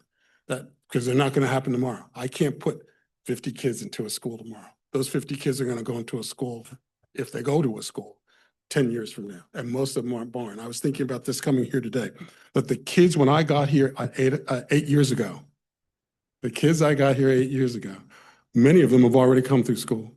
If they were 10, they're gone. They graduated already. If they're 1, they're going into 8th grade. And so that's a long time for us to think about what the impact on schools. And I just think we need to be more neutral in the way we describe that and not let it become a no for a project or a yes for a project. Thank you, Chair, for indulging me. Thank you. Yeah, some brief comments. It's always wise to let Commissioner Bivens go before you. Yes. Because you get that sage advice that I always have appreciated throughout the years, Mr. Bivens, and you will be missed certainly by me. So I'm going to talk about possibilities because that's actually what this proposal for me, it went away, and I was just looking at the possibilities. It just went away. So there are some challenges here with the terrain and certainly the topography, but there's some very buildable areas as well. And it's actually one of the few areas, and I think it's been mentioned, that you can get this multi-use. And we don't really, how many proposals have we seen multi-use lately? Very few. They go backwards. So the fact that we're actually seeing this, and I think in a very opportune time because of the industry that's coming here to Central Virginia. So I actually believe that there is possibility that this will develop into a multi-use with commercial, perhaps some industries, perhaps the biotech.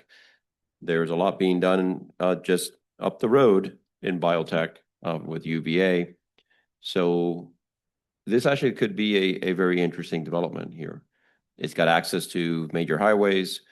Yes, 29 needs help, and hopefully this will provide the impetus to begin to do more things and more development along 29 bypass in terms of improvements to that road. So I do think that, yes, it's not perfect. There are some challenges here. I like where this is headed. I would encourage the applicants to continue to think about diversity in the housing types. I'm glad to see a couple of different options. Maybe there's others.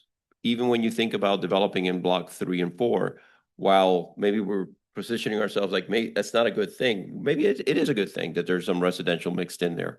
And think about residential above commercial, which we don't have enough of in this town. So I would encourage you to continue to think about the possibilities, which I believe this site can provide if done correctly. So I am thankful for the changes that were made. Again, I wasn't here on the 9th, but from what I've read and from that meeting, there's certainly an improvement here. Any other general comments? I just have a comment, and you don't necessarily have to respond to this, but we have a very weird situation with how we do transportation planning in Virginia, where, VDOT knows that the intersections that are not performing well, and they spent years studying what to do and did a bunch of stuff and seem to have concluded that it's still not working well. So apparently they don't know how to fix the problem so far. But then we also hear from VDOT when we try to apply for SMART scale, which is the fancy term for competitive applications for transportation help in Virginia, that, our problem has to get worse so that we can justify that we qualify for this help. So it's like they want you to add the density to cause the problem to become worse. So then they're really going to help you now. I don't feel like this is rocket science. I feel like this could be fixed, but we are adding traffic to an already bad situation. That said, this does make sense for development and it is a steep site. They have worked hard to show us they're not impacting as much of the slope as we thought.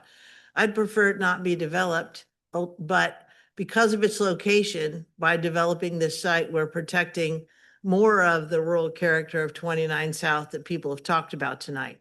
So if we want to protect the rural area, we want to reduce congestion on the roads, then we need to put people closer in. And the fact that this is mixed use, I think it has come a long way.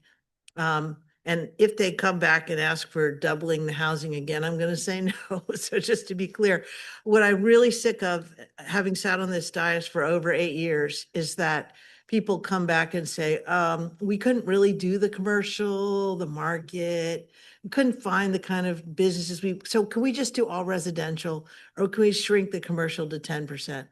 I hear that time and time again. So to the developers, please don't come back, tell us that you couldn't get commercial in there.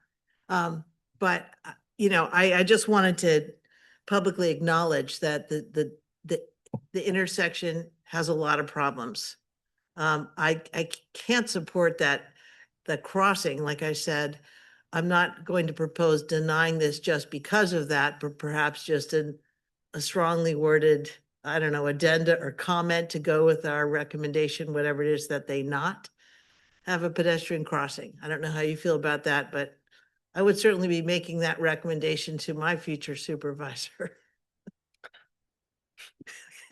Aaron, I think it's so much worse than you say, because, at the MPO Tech, I watched as they talked about several different intersections, and they presented a series of proposals that had been made in the past about what really needs to happen at those intersections. But when they looked at the amount of money that would take to get it in a smart scale, it would make it not competitive. So there's no way the state would fund the things that we know need to happen. So there's been a series of downgrades to what's been proposed until we can find something that costs enough that that might actually be competitive for VDOT to fund it. And this is one of those areas that we're talking about. So where that's happened, there's been a series of reductions in the proposal until we have what's left. I don't know how we solve that, but yeah, it's a big problem. I mean, we can call Katrina and Cree and Amy, and because they've been underfunded for years, but I mean, that's really fundamentally the problem. And then the pot of money that is there is going more and more to maintenance because of other, existing road problems around the state, rather than new projects that would fix what we know. Well, and we need a good regional bus system that actually would allow people to get on the bus and go to town and not have, because I get the idea of biking to town and this whole connection, but it just doesn't, I don't think it works here. And I used to work at that Department of Forestry property, and it's really steep over there. I'm just saying, it's not like a nice cruise into town, even if you could get to Fontaine. Just being honest.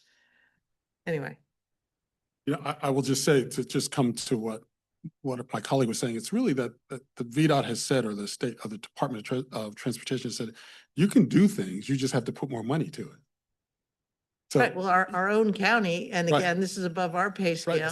Absolutely above our pay. Could put the money in themselves. Yeah, and that's hard. That's a hard thing to do. On the backs of almost us to pay for. Almost impossible thing to do, but there are options. It's now more of a cost sharing than it used to be a sharing from the Commonwealth. Is now more of a sharing by the location. So, but he'll deal with that. Well, I'll throw out a couple of comments, and this is kind of a weird position to be in, I guess, because I'll see this twice. I want to make really clear one thing, which I think everybody is aware of, and that is I am all about maximizing density in the development area. There is no question about that. And that preserves the rural areas, to your point, Karen. And this is in the development area, albeit it's in the fringe, right? It's on the outskirts, but it's in the development area. So when I think, this is really challenging, and when I think about the maximization of the density in the development area, the thing that comes to mind, and Karen, you made me think of this as well, is that not all development area is created equal in my Right. mind. And that is, you know, when you think about development area and you think about a mixed use project like this, that is a good project on its own, and you plug it into an area that has greater density and has interconnecting streets and has the ability to connect into, and I've shared this with the applicant, this doesn't feel like it's the right place for it. It feels like it is a development area and it should be maximized, but the uses, it's isolated. And to me, it just feels like those interconnections aren't ever going to happen, or if they do, it'll be a long time out. So I started thinking about 64, right? I mean, I commute this, I've said that before, this is my commute every day. And it's mind-numbingly terrible. I mean, it's just it like turns people into terrible people. Yeah, it's crazy. Cutting in and out, everything else. So I started thinking, all right, well, 64, there's this threshold, but then you look at Fifth Street, right? You've got all the connections, all that development south of Fifth Street. Eric's Road. You get there from an overpass on Fifth Street. Same with Avon Street. And so there are ways to cross that. There's above that threshold. This is a little bit unique in that it's cut off from the town. And I wrote it somewhere. Somebody made a comment about it being integrated, but it to me feels isolated. You know, you look at the amount of residential approved in the pipeline, right? We got that build out analysis last week or 2 weeks ago. Was that last week? It feels like a month. It was last week. And it was somewhere around 11,000 in the pipeline and around 3,000 applications moving forward. And there are a lot of residential units that aren't being realized that are in the pipeline that are coming. And so I feel sort of the need to leverage an increase in affordable housing because of that, in fact. So pushing affordability out sooner rather than it being something that could be maybe integrated over years to come. Feels to me that there's some leverage that we have as a county to have that happen in the development community. I think we find ourselves in a position of being reactive way too often. And I feel like if this, and maybe I'm a man on an island here, but you know, this moving forward is an example of, okay, well, let's just do it. And then everything else will fill in, right? We'll get the schools, we'll get the transportation will fix itself because there's pressure on them now because there's people living there. We need to be thinking about how we can create spaces for people to live safely in advance and have the infrastructure there to do that. And that's on VDOT, that's on the county, that's not on the developers in a lot of cases, right? It's just a general comment. The realities of smart scale funding, to your point, right? I think one project is funded in Albemarle County in the coming year or something like that. I mean, it's minimal. So the funding's just not there. Because we compete with Northern Virginia. And Exactly. And the shore. Yeah. And the yeah, shore. and they have to. And the shore. Yeah. So I'll sum up, but again, not all development areas are created equal. We need to think about appropriate land uses, not just about maximizing density in development areas, in my opinion. We need to be proactive and not reactive. And I think in my opinion, this is not a harmonious use of this development area. I'm not saying we shouldn't develop here. I'm saying it's not, in my mind, the right and harmonious use. There's also, last thing I'll say is the uncertainties. So there's the uncertainty of, I listed them here somewhere. Traffic, impacts, phasing, affordability, the crosswalk, pedestrian crosswalk. And to me, all of those things sort of push me in the position of saying, I don't feel like this is the appropriate development for this space. Not that I don't support development in the development area, but this one for me is a bit of a stretch. If I might add, after hearing Commissioner Murray's comment about smart scale and looking at these type projects, I have even less faith, which is hard to imagine, less faith in VDOT and our county to be able to solve this. Yeah. And yes, it is close in, but it's also really bad. And yes, the developer reduced the units by half, but it's still gonna add to a really bad problem. And you know, Chair, your description is actually an elegant description for why there should be soft edges around the development area, why there should be phased, which is not what we do. Yeah. No. So this piece right here has the same value for being developed as the piece in Fashion Square. I'll just Yeah. use that. And so that's what it is. And maybe in the next world, there'll be an ability to have a transition, add a little bit more, but transition out. But right now, we're hard edged. And to Yeah. sort of say to a developer, if you buy parcel 1, you can do this. But if you buy parcel 100, you can't do the same as you could do here because that's how we're zoned. That's how we approach this. We said every piece within the development area, now that we're doing gross as opposed to net, has the same ability to do whatever it is contingent, sort of as a function of the land that it has to do this thing on. But the argument you're making, and the argument most of our colleagues are making, is that in fact there is a reality that says that something that sort of is a transitional place between this kind of land use and this type of land use is probably not going to have the same sort of amenities and the same kind of expectation for development that a place that's sitting in the core. I can appreciate, but that's not what we said. That's not what we said. That's not what's been said about our development footprint. Our development footprint says that parcel 1 is the same as parcel 100. And what our reality is that's not what happens. That is not what happens. Well, and the comprehensive plan too helps to guide that type of thing, right? And put some structure to it. I think that and I know you're not saying this, but you know, looking as we're tasked with doing as a planning commission, looking at appropriate uses of land and recommending approval or denial to the Board of Supervisors. Part of that is you can't go into a development with blinders on it. Just say, because it says this, because it's in the development area, you can do this, right? You've got to actually think about what's appropriate, in my opinion. It's a filter that you put your developments through. And most of what we've been seeing, unless I'm missing out, has been residential development in areas where there's already a lot of residential development. There's interconnections, there are other things that help to play off of it. So I'll stop there. Just to add to some of that conversation. So that's where I would suggest that the location is appropriate is because of the proximity that it has to key resources like the university, like Montaigne Avenue, what's happening. So, and if we put that into context of what's coming to the county, this is actually positioned quite well for development.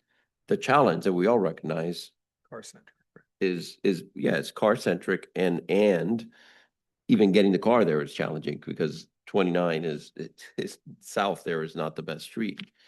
So it's this challenge that we have in many developments that we don't have the infrastructure for the development.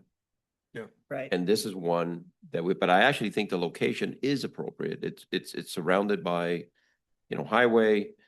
I think they've done a good job in how they mitigated the topography issues.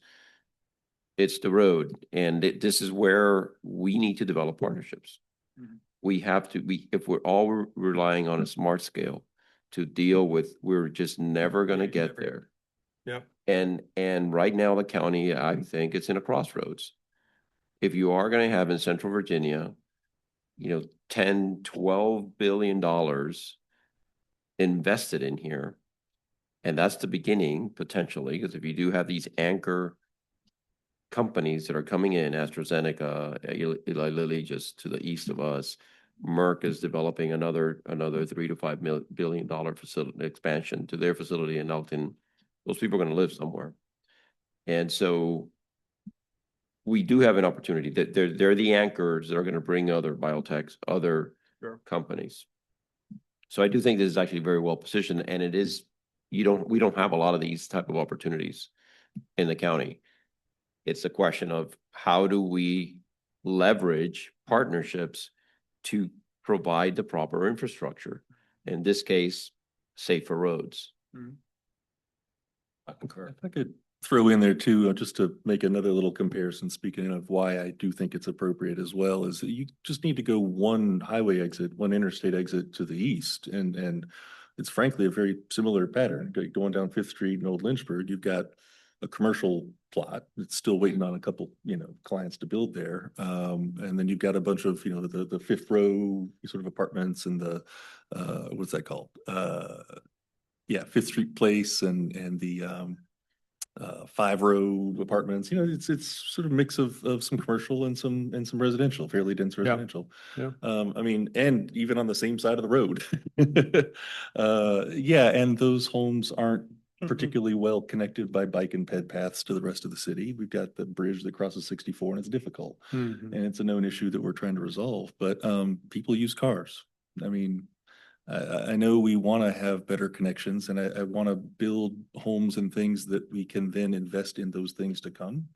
I want to sort of like build for our aspirations and then adjust and use our tax investments to make it a great place.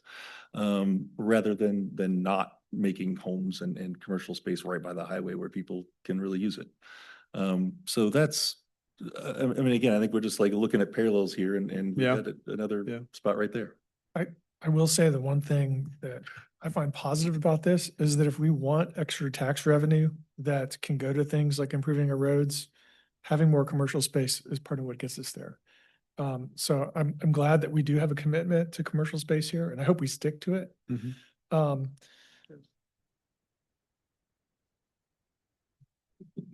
think they're gonna stick to it. I think the chair made it quite obvious. I think one of the commissioners made it very, very obvious that they have no stomach for voting yes to anything else when you come to ask for fewer commercial square feet and more residential. So I think you're sending a signal loud and clear. All right. Any other discussion? Would anyone like to entertain a motion?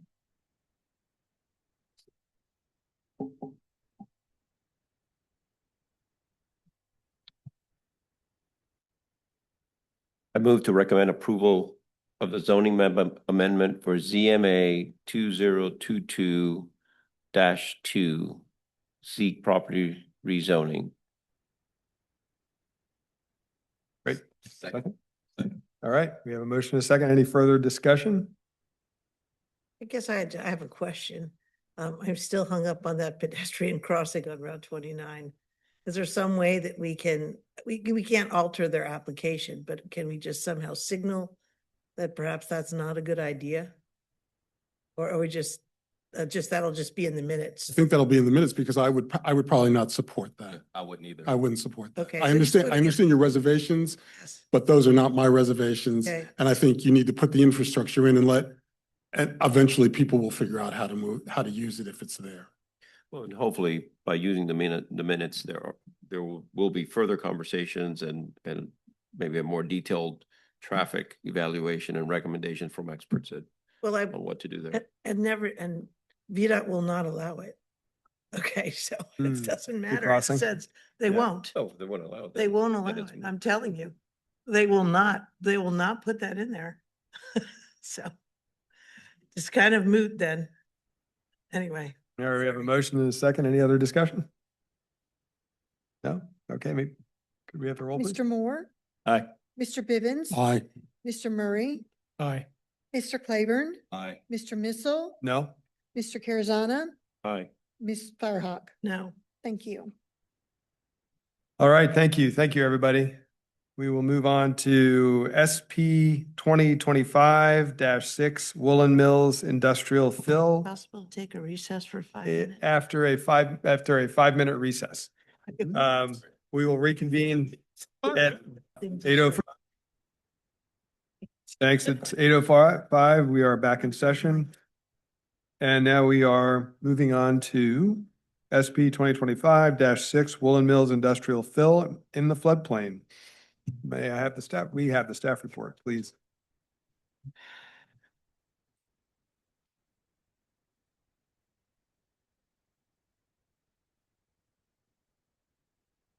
Good evening. I'm Rebecca Ragsdale and I'm a planning manager with community development. And I will be presenting this item with you this evening. And I'm joined by Tony Edwards, our Deputy County Engineer. And this will be somewhat of a co-presentation because, as you know, fill in the floodplain requests are heavily reviewed by engineering staff, and our county engineer is primarily the administrator of our flood hazard overlay district. So we want to cover the specifics of this request, the sort of what I refer to as the regulatory framework. It is a special use permit request. And we want to cover a little bit of the background of this project that is relevant specific to the fill in the floodplain. So the request is a special use permit that is specific to the flood hazard overlay district. And we will go into more specifics about the zoning, but it is an existing LI zoned property, excuse me. And then the overlay district is what this special use permit is specific to.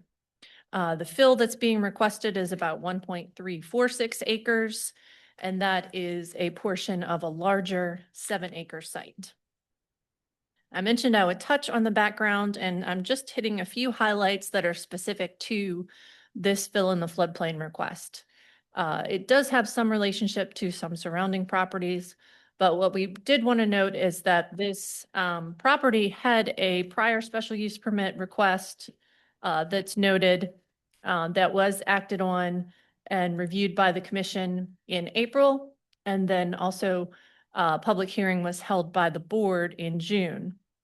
They have submitted a new application under the ordinance, which we have accepted for review. We made that determination, or rather the zoning administrator did, that it was not substantially the same. So that determination has been made.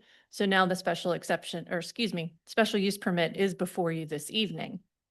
There were some adjustments to the fill area and some other changes that were made.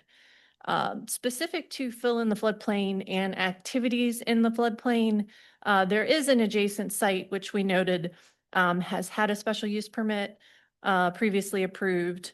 And then we will show you some maps, but there is a relationship between this property and the industrial park that is under development to the north of it that led to some by right activity and stormwater facilities on the subject property this evening. The site is along Franklin Street, and it is located at the edge of the city-county line. And each slide will have the site labeled and some of the landmarks or streets, if you will. Franklin Street is here, Moores Creek Lane, and then it is located in the floodplain. Moores Creek runs along the boundary of the property and over to the Rivanna River. This is an aerial view of the neighborhood, and in this case, the site is labeled, and we've also given you some more context in terms of the neighborhood with the residential in the city across Franklin Street and some of the development along Broadway and Woolen Mills that is industrial. This property is bounded by Moores Creek Lane, which serves the Rivanna Water and Sewer Treatment Facility. The treatment facility is on the other side of the creek, across from this site, and then also, well, it's actually on both sides of the creek, as you know, but is adjacent to this site, as well as the wetlands mitigation property. And we already mentioned the residential area with the city. This is a closer look at the property, just to give you some more context. Try and start with general and then zoom into the specifics. But what this does show you, and is important, that the applicant has noted, and we'll go over it in their presentation, is where they anticipate the fill coming from. That with the development of this industrial site, which is referred to as the Woolen Mills Light Industrial, they do have some fill that they would like to take over to this property that is nearby.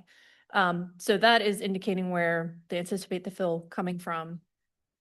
And this also shows you, again, related to the property that's under development, stormwater management facilities have been approved on the subject parcel. we talked before, or it's noted that this is the location adjacent to Moores Creek Lane where the facility is ultimately located. There was previous site plans where this disturbed area that you see where the facility was located deeper into the property.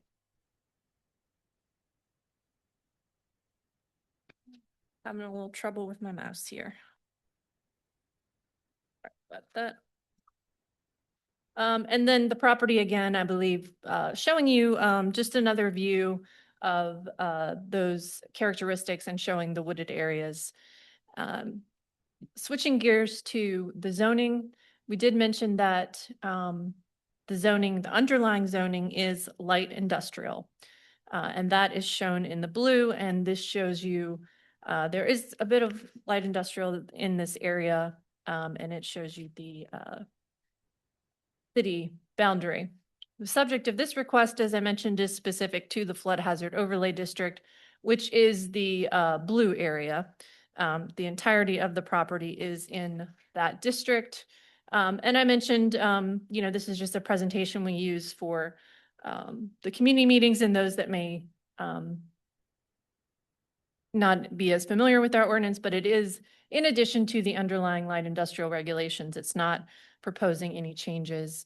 If it was approved, it would allow potentially by right residential uses, by right industrial uses. We are at the special use permit stage of the process. We do like to note all of the next steps that would be applicable if this were approved. That would include the requirements for the floodplain development permit, the requirements for the letter of map revision, the additional review with the water protection ordinance to be able to establish any by right uses in the light industrial district. And there are some industrial districts that have additional regulations with them before any use is established on the property. It would also need to be reviewed for the specifics of the use to make sure that all of the performance standards or supplemental regulations are complied with. So in this case, we don't know what the specific industrial uses are, but we have some steps in place in our ordinance to address more specific uses. This is the comprehensive plan, and this is showing you the green space designations. On the map, the property is designated green space, green parks and green systems rather. And we recommend preservation as the primary use, preservation of the existing environmental features on that site or in that use category. This is the concept plan for this use. And this is showing you the fill area is outlined in the yellow, and it is an area that would be similar in size to the existing Carter's bread facility. This is also showing you the location of the existing stormwater facility on the property and noting where the floodplain fringe is located and the floodway. Mr. Edwards is going to go into the specifics and the more technical explanation about this request. The general criteria that we analyze special use permits under is, or the factors are on your screen there, and those include considering what detriment would occur or if there would be any detriment to adjacent parcels, considering the character of the area, considering whether the special use permit would be in harmony with the purpose and intent of the applicable chapters of the ordinance, and then consistency with the comprehensive plan. We've already noted there is the existing LI zoning, but the large area of green systems designation in the land use plan. Tony's going to be going over it in more specificity, but we did make a finding that there would not be substantial detriment or impacts to neighbors from the fill in the floodplain request, which is the what we are basing our analysis on, and the the nature of the request, not whether there's no rezoning changes with the underlying industrial district. We don't recognize that it is a area that has residential across the street, but there is a number of industrial uses in the area. So we did make a finding in the staff report and recommended approval. We're going to get into those conditions. That's the high level summary, but Tony is really going to go over the more specific characteristics of the floodplain in this area. Thank you, Rebecca. Yeah, I just wanted to go through some of the terms commonly used in this situation in the flood hazard overlay district. You may hear the backwater conditions being referred to in this stretch of the stream. This site is an ineffective flow area of the floodway fringe. So the floodway fringe being that portion of the floodway subject to the 1% or greater chance of flooding that lies in between the regulatory floodway and the outer limits of the floodplain. This conveyance areas, just for clarity, the conveyance areas are those portions in this cross-sectional area that we're referring to, which floodwaters flow, an area adjacent to the floodplain where floodwater collects and as a pond or standing water, perhaps is not a conveyance area. So two distinctions there: what carries the main flow, the floodway, and then these outer edges or fringe areas, which in this case become like a ponded water situation. These are inundated adjacent to the flowing floodwaters, but which floodwaters are not conveyed, as I said before.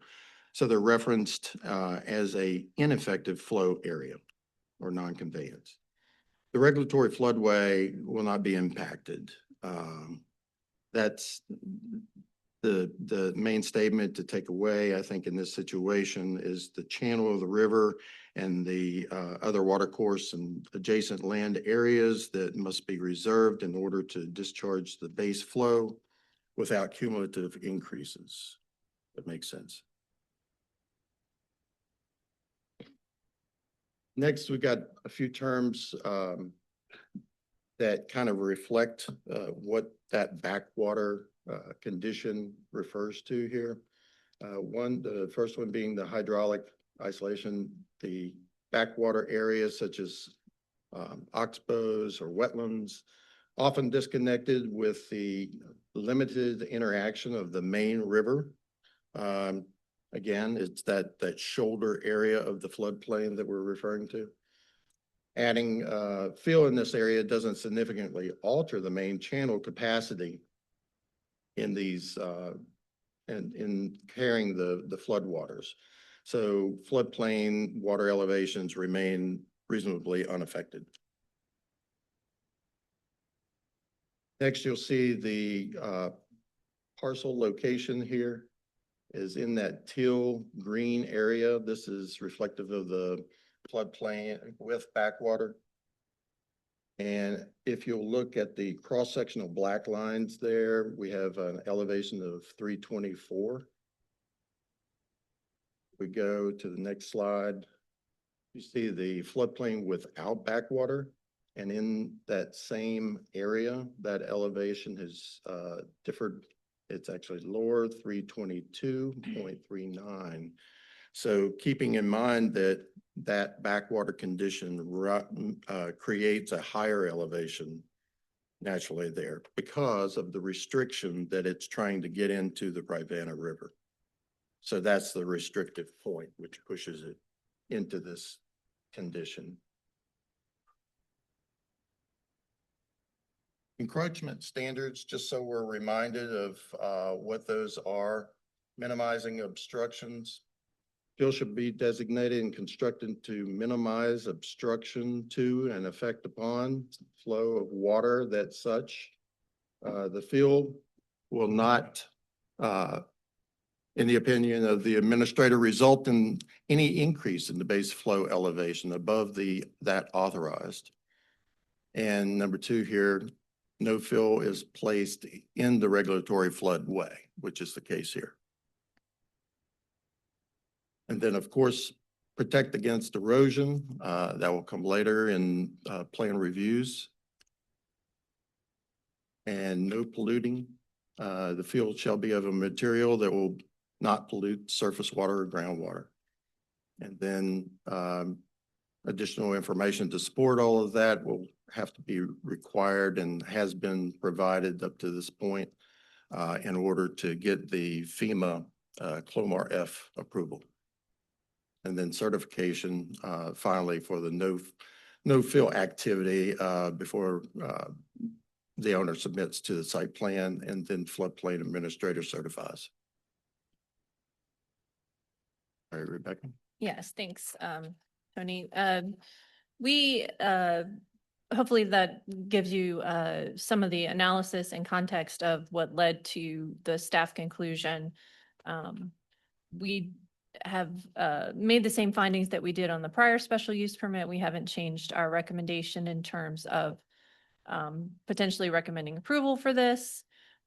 We included some draft conditions in the staff report. What's on your screen is the conditions as they are proposed in the staff report. And I will tell you, we have, I'm going to go through the changes between the two. We have included some updates to those conditions, and we printed out a copy for you that's at your seat at the dais, but we're also going to go over what those changes are. We have discussed these conditions with the applicant, and we have gone over them again. And what we've done is make, with the changes I'm about to show you, we want to make sure that they have more specificity in the timeline for certain things. We want to make sure that they're consolidated and make sense and are easier to administer, and that there's certainty for staff and the applicant if this were to be approved going into those next steps that we showed you on what the steps are in terms of site development plan, floodplain development permit, the water protection ordinance plans with the next step. Also, it's good practice not to repeat ordinance requirements and special use permit conditions. So we have we've taken out anything that was repetitive from the ordinance. So we have our typical condition, which is that if this were to be approved, that a site plan would be developed in general accord with the application plan that we showed you and was in your packet, excuse me, the concept plan. The second condition is adding those timelines for when they would submit and complete fill activities and make sure that we address the letter of map revision process so that there is no lag and that that FEMA requirement is met. Number 4 is related to the mitigation plans and the required replanting area. So in discussion with the applicant, and we agree, we think it would be helpful to identify what areas of the site would be expected to add the replantings, and at a minimum, that is the areas that were disturbed for that prior stormwater facility location. That's why I took you through that explanation in terms of why there were areas of the site that had been impacted prior, and it was for those by right activities. We also want to make sure that the planting standards and the mitigation species is appropriate for the riparian condition.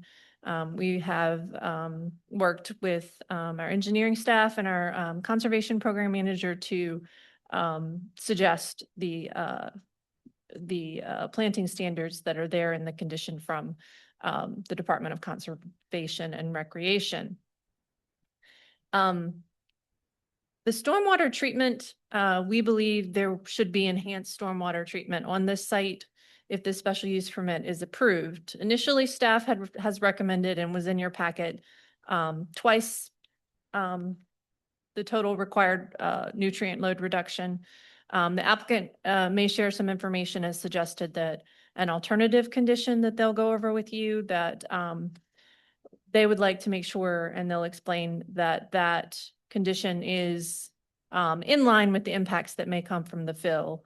And the fill area is about 20% of the site. The last condition is one that would require a phase 1 archaeological study or survey rather, because this is an area where there are potential Monacan Nation sites. So this is the staff presented and amended recommended conditions of approval. And we will pause for any questions now for staff. Great, thank you. Any questions for staff? Forget where I started. Yeah, Commissioner Bivens. Could you go back to the map where you were talking about the flow, the fringe there? No, the one before that. Keep going, please. It's probably back. This one. So could you just please help me understand what's the small, well, I guess it's the large dotted line, the teal line, and then the darker navy line, which is yes, the dark one. So there's like 3 different lines. There's 4, actually 4. The really dark solid, the same color but dotted, and then the teal, and then the thick blue dotted at the bottom. Check. If you could just talk about what those are, please. Certainly. The one labeled with the large dot line, I think you're referring to the effective FEMA floodway. That designates that portion of the floodplain channel that has to carry that storm event. And as you can see, nothing's proposed within that area. The other one you refer to. The teal one. This one? Yes, please. The teal. Yes, that one. That's roughly the it's the full extent of the floodplain. So there's the fringe, which is between the teal and the floodway. But that's referring to a future line that FEMA is proposing with a new mapping. I think that's what this is referring to here. It's referred to as, it's labeled as a county map, but it hasn't been adopted. It has not been adopted. Okay. And if you'll go up to the. And that's the smaller blue dash line I think you're talking about. I don't see the label on it, but I believe that one is Yeah, I have the legend. I'm sorry I didn't put the legend on there. So this is I believe that refers to the outer limits of the yeah, that is floodplain. the 500-year floodplain. This solid, starting from the top of the slide, this is the 500-year floodplain in the solid blue line. And then the blue dash is the outer limits of the floodplain. Of the 100-year floodplain. And then the teal one is the one that we believe that the county's going to be asked to adopt at some point. That is the map. Yeah, that's the map update. Yeah, that's been delayed for some time, so not quite sure how soon that's going to come. So the blue lines are in effect, and then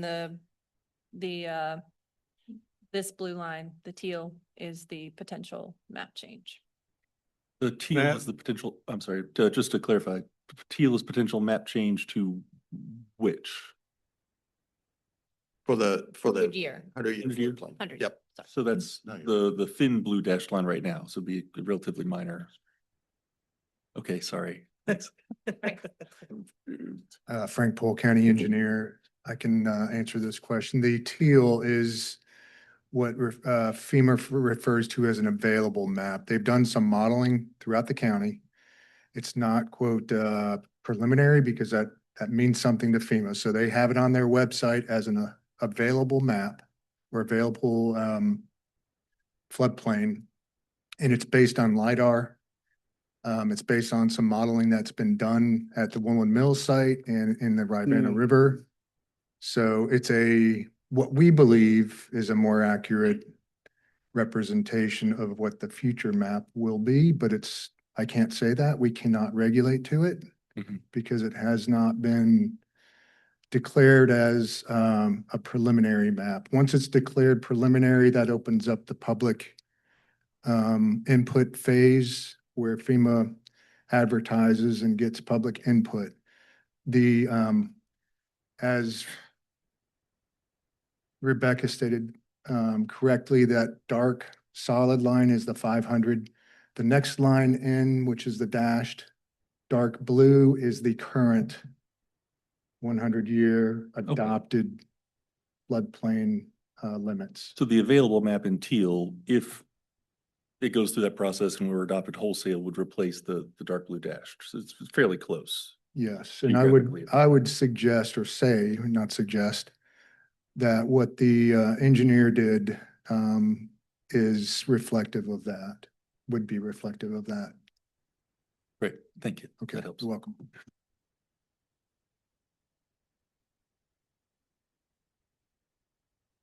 Any other questions for staff? Yeah. So I don't know if staff remembers back when Cosner was underwater. So we've seen some pretty big floods in our area. And I was just wondering, you know, like these maps are all theoretical in nature, but what is the furthest extent of the flooding that we've actually seen in real life? Has it reached Franklin Street, for example? You know, what is the real extent of flooding that we've observed? Well, I think the mapping does reflect that it does reach Franklin Street. Yeah, so yes. Yep, certainly has. And I remember Cosner's as well. Okay, so my other question about this is because, you know, what is being proposed is light industrial. You know, what are our regulations around chemical storage? Because I know, like, particularly we've had we've had a lot of industrial uses that have been placed along that floodplain where there are some serious dangers that when flooding happens now that we can have toxins get into the water because some of the uses that have been improved there, including the junkyard that's down there.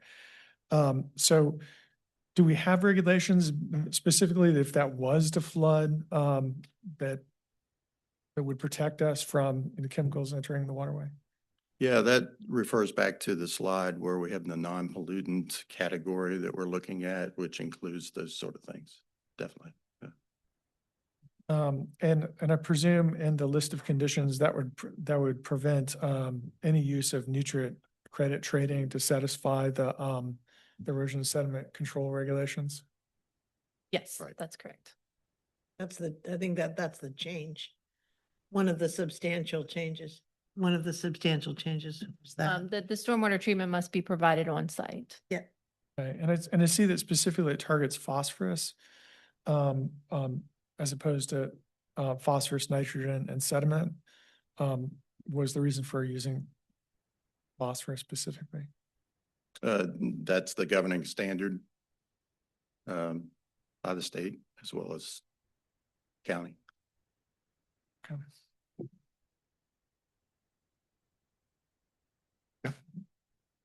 Could you remind me, how long is a special use permit valid for once it's approved? It is valid and runs with the land and does not expire unless we add a condition that makes it expire. That is something that is a valid special use permit condition. There's nothing in our ordinance that is executing. And then let's have one more question. This is more just to educate myself. Number 6 says a phase 1 archaeological survey must be conducted prior to approval of the VES-MP application for the fill area. And just comparing that to number 2, where it talks about fill activities, including retaining wall and mitigation plan must be completed within 2 years of that set approval of the application. So does that mean, for my knowledge, that the survey, just walk me through like how that takes place. The survey has to be done before you make application for the VES-MP application? I think perhaps the order of the conditions might have helped. That is a condition of approval of the VSMP plan. Oh, it is a condition, so they're connected. They must be conducted. Gotcha. Yeah, thank you. Any other questions? Just another question on the archaeology real quick. So there has not been any archaeology done to date as far as the county is aware? We can obviously ask the applicant. Not by this owner. I'm referring back to the staff report, which was, I didn't, includes the information that we got from our historic resources staff. I But didn't- beyond that, we're not aware of any additional. I didn't see any archaeology in the, I didn't hear that last part. I didn't see any archaeology Right. in the. I just wanted to double check. Or there's already, I'm sorry. That was, Okay, that there's already a temporary fill on the site though, right? Like it's got a whole big pile of dirt, more or less where the proposed fill area is. I mean, it's a temporary permit at the moment. Yeah, yeah. The part about the archaeology, and I have the unusual experience on this dais of actually having done phase 1 archaeology digs before. It's gonna be all disturbed already. I mean, if you're just limiting it to the fill area, it's already full. You're not going to find anything. It's just you sift through, rocky dirt. But if you were to go down closer to the water, you might actually find some stuff. Because it is those sort of confluences of streams are great places that you find stuff. That said, I had some other questions. One about the green systems overlay, and I remember when we were looking at the FLUM, the future land use map. That overlay, we had these conversations about these sort of green overlays that were just sort of in lots where people had trees and all of a sudden we called them green systems. And I just wondered what sort of norms or what that means or what that restricts on our overlay. So the land use plan designation is not an overlay in the sense of a zoning district that comes with regulations. Flood hazard overlay district is has the weight of an ordinance and is based on the 100-year floodplain. Oh, totally. This map is something we've talked about before in terms of leaving those fragments and how the green space designations were drawn. This is the 2015 comprehensive plan. That's what this is based on. So it does include some of those edges or those fragments, if you will. So I think that they're typically consistent with floodplain, stream buffer, and how our slopes mapping and GIS is. Thanks. But it does go over some developed areas. We can talk more about green stuff, but I have another question after. Yeah, okay. No. Okay, yeah, I was just gonna say that this gets to one of the points I'd made before, which is that, I think the public sees this map that says, green systems, and they think that eventually the plan is for that to be some sort of green space. Right, exactly. But in practicality, as each one of these little parcels is developed, not the whole, unless the county acquires that property, then there's no way the entire thing is going to be green. Only a portion of that is going to be green. So I think it creates a misleading perception about the future state of that property. You named what I was getting at with my question. Yeah, I appreciate that. Yeah, and we have worked on making distinctions on our AC 44 FLUM to make that distinction between what we expect to be a public part, but the green systems designation may include properties that we expect to be public parks. We don't expect that in this case. It could be an area where there's trails along the river. They've offered that, but that's not something that was part of our analysis. It was just sort of an offer. We haven't made that as a condition. Sure. That's why I've advocated for something like an urban transfer development rights program where you could actually have the entire property as green. Yeah, so that's an interesting concept to talk about. I wanted to ask one other question, and I don't know that the answer's in the room, but I'll ask anyway. What do we know from the economic development folks about the demand for light industrial businesses and pads these days? Well, they didn't comment specifically on this request. Yeah, but I mean, just generally speaking, in the county. I can't answer that. That's okay. I wouldn't be comfortable Yeah. speculating. No, with fair, what fair. they would say. Maybe Mr. Barnes may want to. I think generally speaking, I think the county is trying to always maintain a sufficient supply of light industrial land and always trying to look for a little bit more and preserve what we have.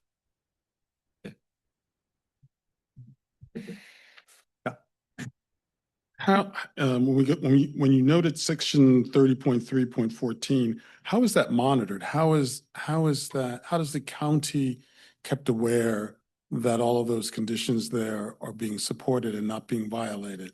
Do we do any proactive, or is it all by report? Is it all sort of variance reporting by people who happen to see that there's something going wrong there?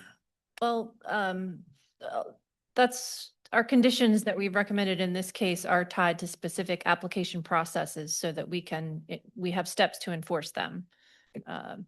And they do run with the land, future owners. So they are checked often at each step of our application process. We check the special use permit, see what's applicable to site plan, see what's applicable to building permit, if it's applicable at all. That's why I show you this chart. And the very last step is the zoning clearance, where we check it again. And we verify that if we're not sure, we get the documentation that the condition's been satisfied as part of our process from, special use permit down to building permit and the final issuance before you open, the final clearance to open. And then going forward, then it's about someone has to report the violation. So we get you to that point where you get your if it was a household, you get your occupancy permit. But after that, if something goes wrong, then somebody has to report it to our zoning administrator. Yes, that is the case for some conditions, yes, after the fact. Great. Any other questions for staff? All right. With that, we'll open up the public hearing and ask for the applicant.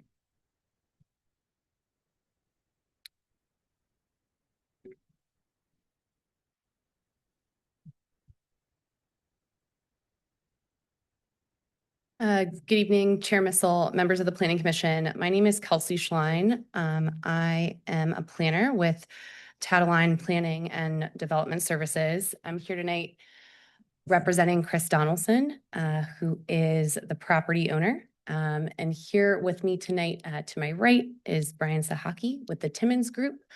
I also have Tim Miller, an engineer with Meridian Planning Group, and Matt Denard with the Timmons Group as well. So a whole group of us here to answer any questions you might have this evening.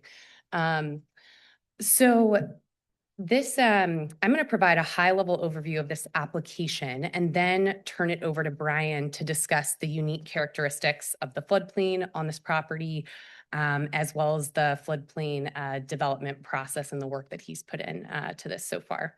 And so even though it's helpful to understand kind of the broader context and the big picture with this site, which includes the development across the street, I definitely don't want to lose sight of the fact that this special use permit is specifically for fill in the floodplain. And that request has been evaluated by FEMA. That request has been evaluated by the county engineering department. And there are multiple checks in place to determine that there will be no impact to the regulatory floodway. The special use permit process to place fill in the floodway fringe is somewhat unique in Albemarle County. This is an additional check that's in place that a lot of other localities that we work in across Virginia don't have in place. So as you all know, Albemarle has a very high standard of development. This additional special use permit process in place is another additional check that ensures quality development is in place. And we really feel that this proposal meets that threshold, especially with the additional conditions that are proposed as part of this special use permit request. So an overview of the site here. So what we're looking at, the site subject to the fill request is shown in the yellow outline. And then across Moores Creek Lane is the Woolen Mills Industrial Subdivision site. If you've been out to the property recently or in the past year or so, you've seen that it's an active development site. The pink building here is the building that you currently see that's under construction on the property. And I just kind of outline all this to orient everyone. This here is just a conceptual plan that was submitted with this special use permit request to demonstrate a potential development so that we could kind of show a concept, work through the accurate amount of fill, and also work through some conditions with the county. So this is just a conceptual design, but the special use permit request is specifically for 1.3 acres of fill, and that is the request before you tonight. So just conceptual here. I show this because and this also shows the limits of fill area there.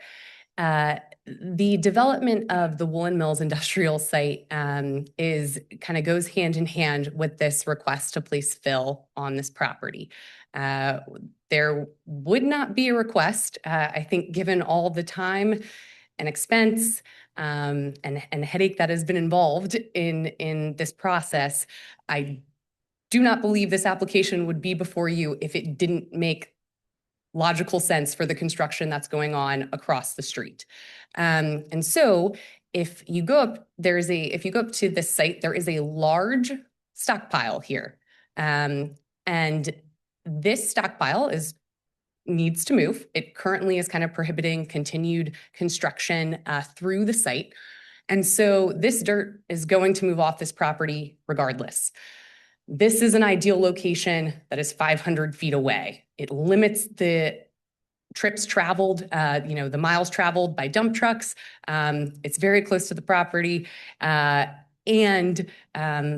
benefit, the unique characteristics of this parcel is that there is no impact to the floodway. And here I'm just kind of outlining the truck route that trucks would take to move this dirt that has to move to this property here. I'm just going to kind of quickly go over the site context and then turn it over to Brian.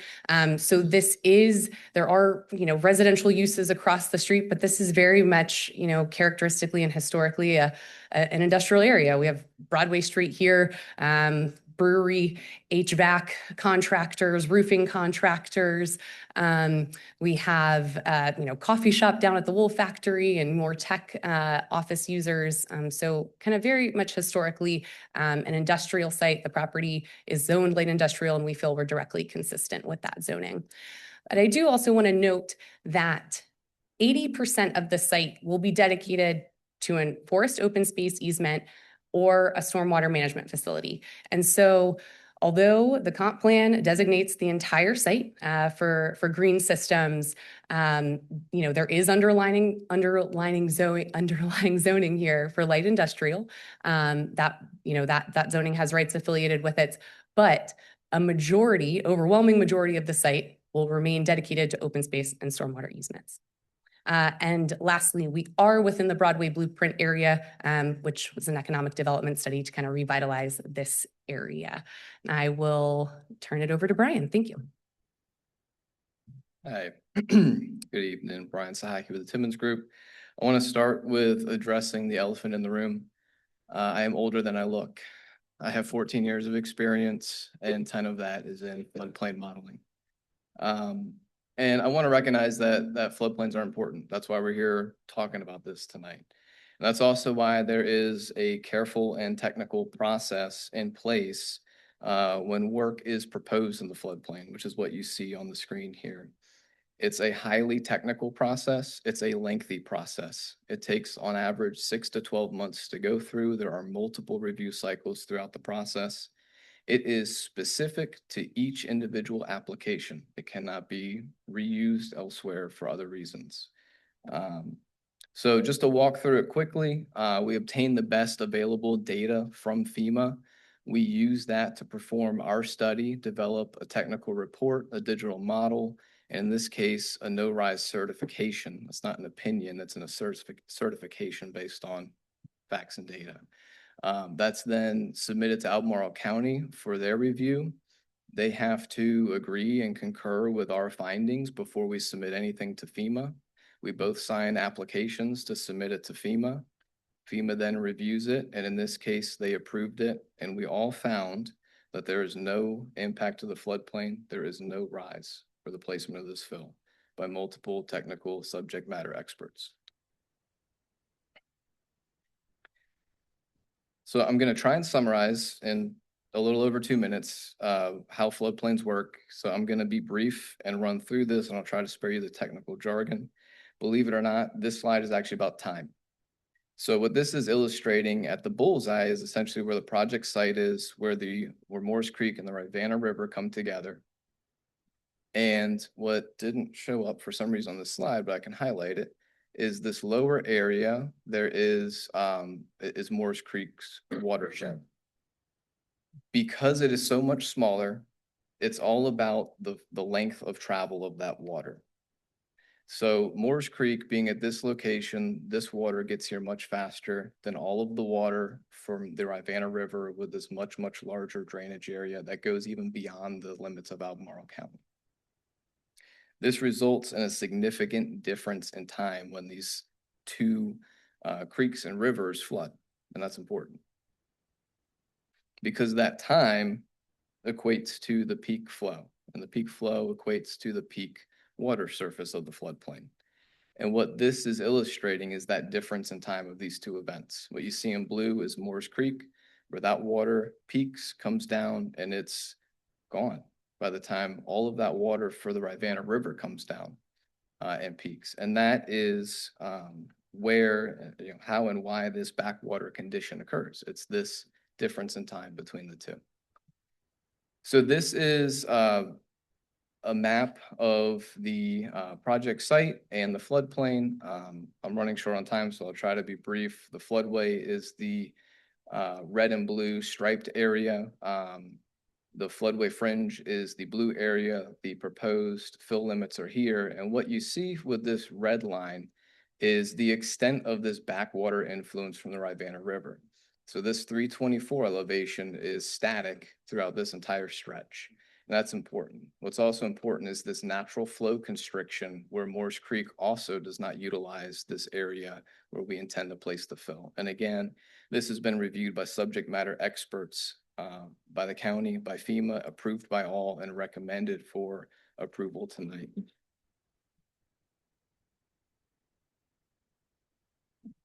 Do you mind if we finish our thought on? or Maybe one last sentence or two? Absolutely. Brian, did you want to disclaim this at all? Or we can use that in our rebuttal. We might have questions for you too. Yeah, absolutely. Thank need you. to Yeah, and this is a helpful slide to answer some of those questions. Thank you very much for the Sure. opportunity. Sounds good. Thank you both. Any questions for the applicant?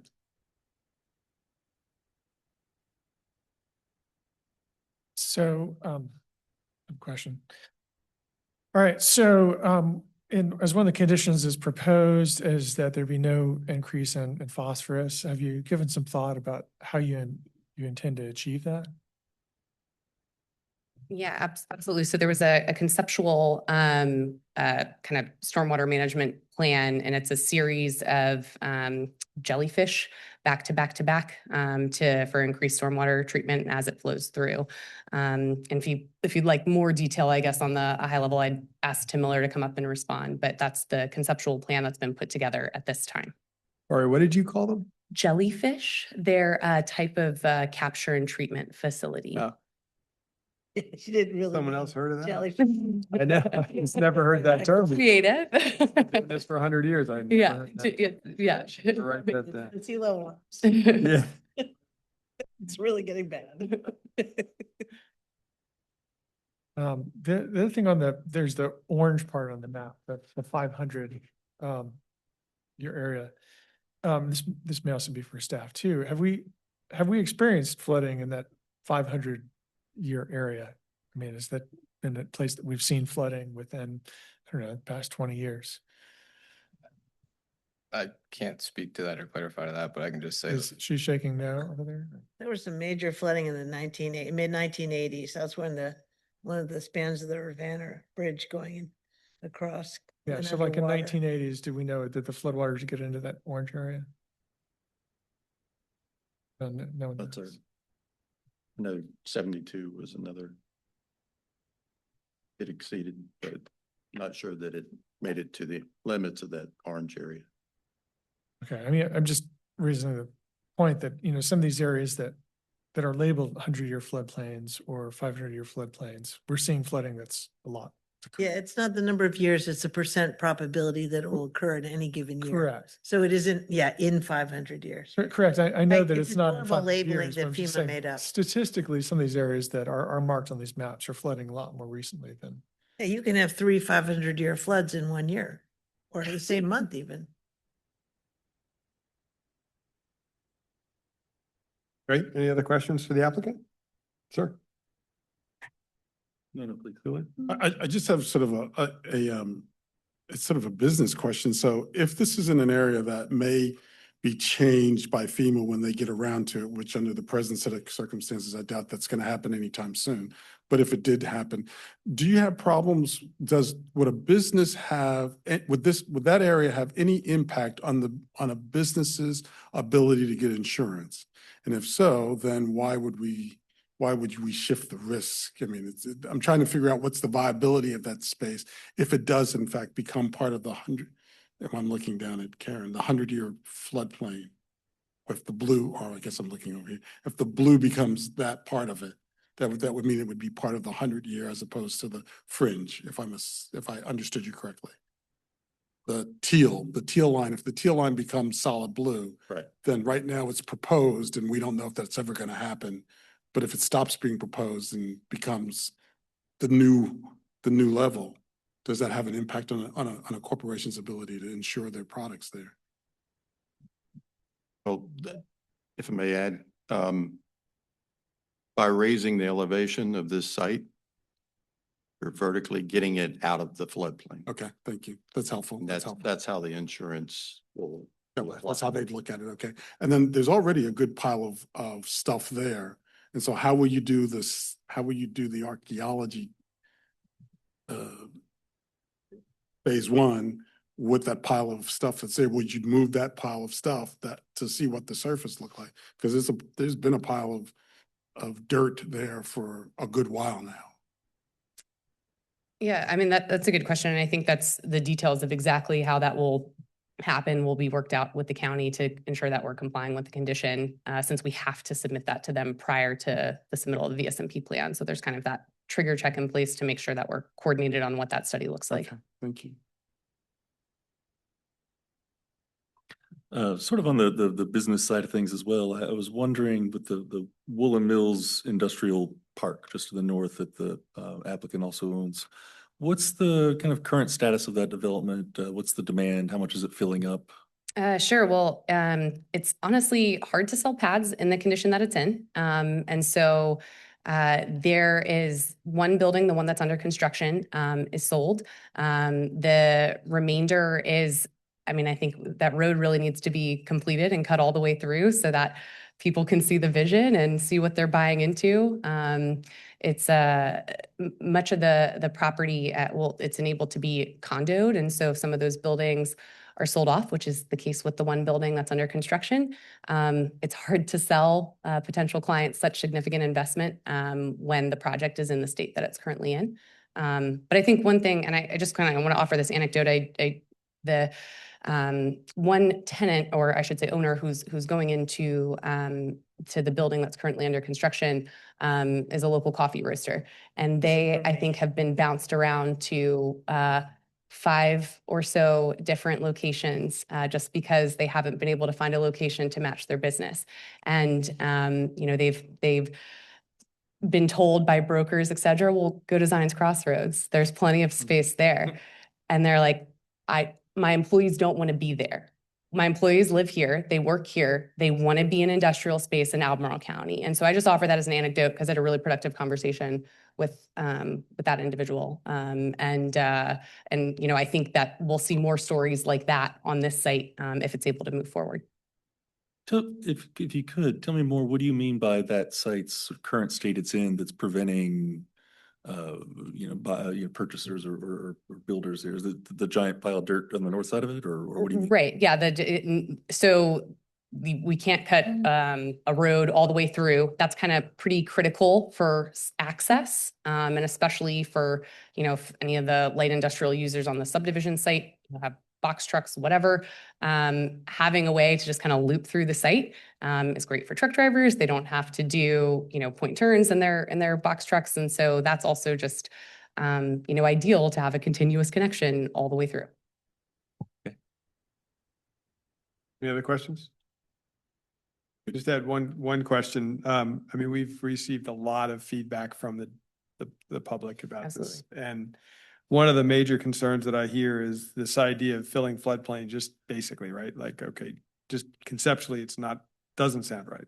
And the reason is because in large part, if you cumulatively fill floodplain, like you do it here and then you do it somewhere else, and then you set, not that we're setting precedent, but that, you just continue to do this.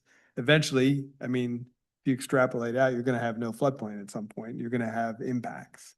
So how would you answer that concern that there's a potential cumulative impact to filling floodplains as a general, concept? Yeah, absolutely. I mean, I would say that, and I might ask Brian to speak more to this.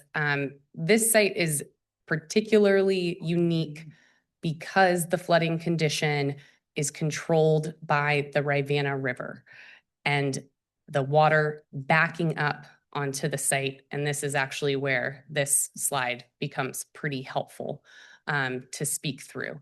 And Brian's explained this excellently to me many times, but so please just chime in if I'm not doing it well. But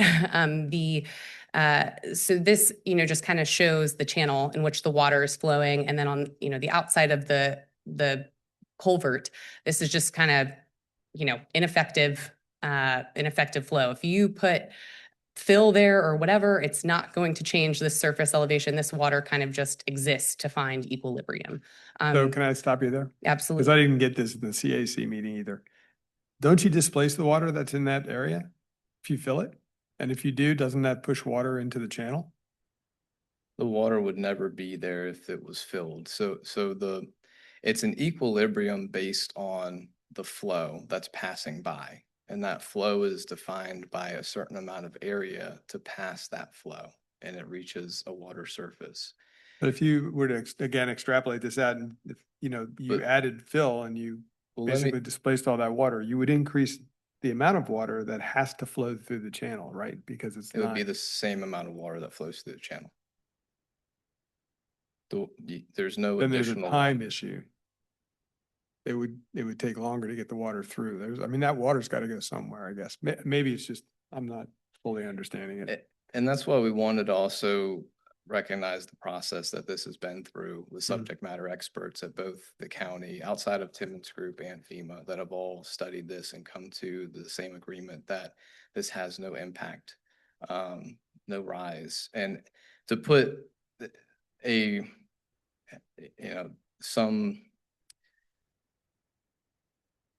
something that will make hopefully everybody feel better about it is this is a unique situation. This isn't a simple situation where we said, we want to fill here. It was the stars aligned. This space was not utilized by Morris Creek, not utilized by this backwater condition of the Rivanna River. It's a dead zone, as another word for, this flow passing through. So it is essentially not available to the stream to pass the flows. So it doesn't occur everywhere. I wouldn't say there's a cumulative value to this where it can keep occurring prolifically throughout Morris Creek, the Rivanna River, or the county. It's certain specific conditions that have to align for this no rise situation to occur. And if that situation isn't occurring, then you would hear that there's a rise, and that's a different topic. And that's why we have, go backwards here. That's why we have floodways as well. So the floodway, think of it as preserving that minimum area of flow for the water to get through. That's what floodways are there for. It's to make sure that we don't overdevelop. So you have that almost as a backstop, an additional check beyond this specific technical evaluation we performed, the county's reviewed, FEMA's reviewed and approved for this specific location with these specific characteristics. Commissioner Missile, if I could, there's a reference, a terrific TV show, Mythbusters, where they were once describing, asking, it's like, would it actually be more fuel efficient to have your tailgate down on your truck? Right. But what they found actually is when you close that tailgate, it ends up creating a little eddy, and the fluid air stays kind of in that bed of the truck. Yeah. The air flows over it. And that's essentially sort of an analog of what we're talking about, is that this little portion of Morris Creek fringe floodway is sort of like that eddy where the air, in this case water, just kind of flows around it. And if I could just add one more, just about, the concerns about, well, if here, well, then, what happens if it's everywhere? The process itself, the special use permit process, deters applicants from going through this. Yeah. Like, absolutely. I don't think anyone would go through this by choice. This is a safeguard in itself. The conditions that are proposed make the development on this property significantly more expensive than anyone else who's filling anywhere else in the county. Most other people, if they weren't 500 feet away and if there wasn't, no impact to the regulatory floodway issued by FEMA, would haul their dirt to another approved fill site in the county 20 miles away. So I think this process in itself is a huge safeguard. Thank you both. Any other questions? All right, thank you. I have a sign up sheet here and there are 4 names on it, and I'm going to skip the first name at the suggestion of that person and come back to that person. We'll start with Eli Connell, and then we'll go to Bill Emery, who's on deck.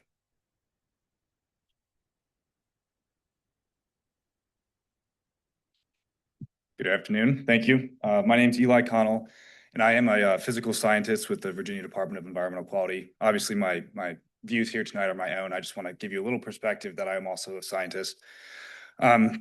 I have 3 points I want to make. They're all related. So my first is a regulatory harm. So when DEQ evaluates violations, we consider 2 types of harm. One is environmental harm, which is pretty straightforward. It's actual damage to the environment. And the other is regulatory harm. And that's an action that undermines the ability of an agency or governing body to regulate, oversee, or carry out the duties assigned to it. So I'm not sure exactly how this fill got in the floodplain or what approvals were given by the county, but in my opinion, filling in this floodplain occurred prior to coming before the board for approval and prior to hearing any of our dissenting voices, which there clearly have been a few of them. That, in my view, constitutes regulatory harm. There's even greater regulatory harm in leaving that fill in place after this permit was denied. So they had to know it's still there right now. These procedures exist for a reason, and it's to hear these opposing opinions and weigh the trade-offs before these actions are taken. Filling first shifts the decision-making balance and makes it easier to approve and makes it harder to deny. It's already there. It's partially filled. It's super convenient. It's logical to put the fill there. It's already there. It effectively removes the authority of the board and the public and to meaningfully decide whether the floodplain should be filled. And I think it sets a poor precedent. My second point is the reduction of floodplain storage, which you guys were just discussing about, and I appreciate it. Because at this last meeting, I asked where the floodwater displaced by this fill would go, and the response was nowhere, which I understand makes sense from a modeling perspective, but that's not the physical reality of the situation. That floodwater is going somewhere. The volume of rainfall is not decreasing because we filled this floodplain. What does decrease is the volume of storage available at a given elevation. So the net effect of that floodwater is displaced somewhere else. It may increase the volume. That's kind of what you're talking about, this eddy. Volume going through can go faster, or it can expand out elsewhere. While this particular fill may not increase the base flood elevation, which I completely understand, it's not going to flood out my house. The assumption that the water goes nowhere leads to the false conclusion that additional floodplain fills have no cumulative effect, which we've agreed on at this point, I think. Third is the increased flood risk. There appears to be a local consensus that storm events are becoming more frequent and more intense, which I think you were driving at earlier. The engineers have acknowledged this, and they've also stated that they're bound by the federal standards on the 100-year flood. The challenge here is that the federal regulations lag behind observed conditions. We can all agree that FEMA had an acting director for the past year. He just resigned. We're not going to get these protections from our federal government at this point. So it relies on our local communities, and I think that responsibility ultimately falls to us. So for those reasons, I'd urge the board to consider not just compliance with the minimum federal standards, but the broader regulatory precedent, cumulative floodplain impacts, and long-term community risk. Thank you. Thank you. Thank you.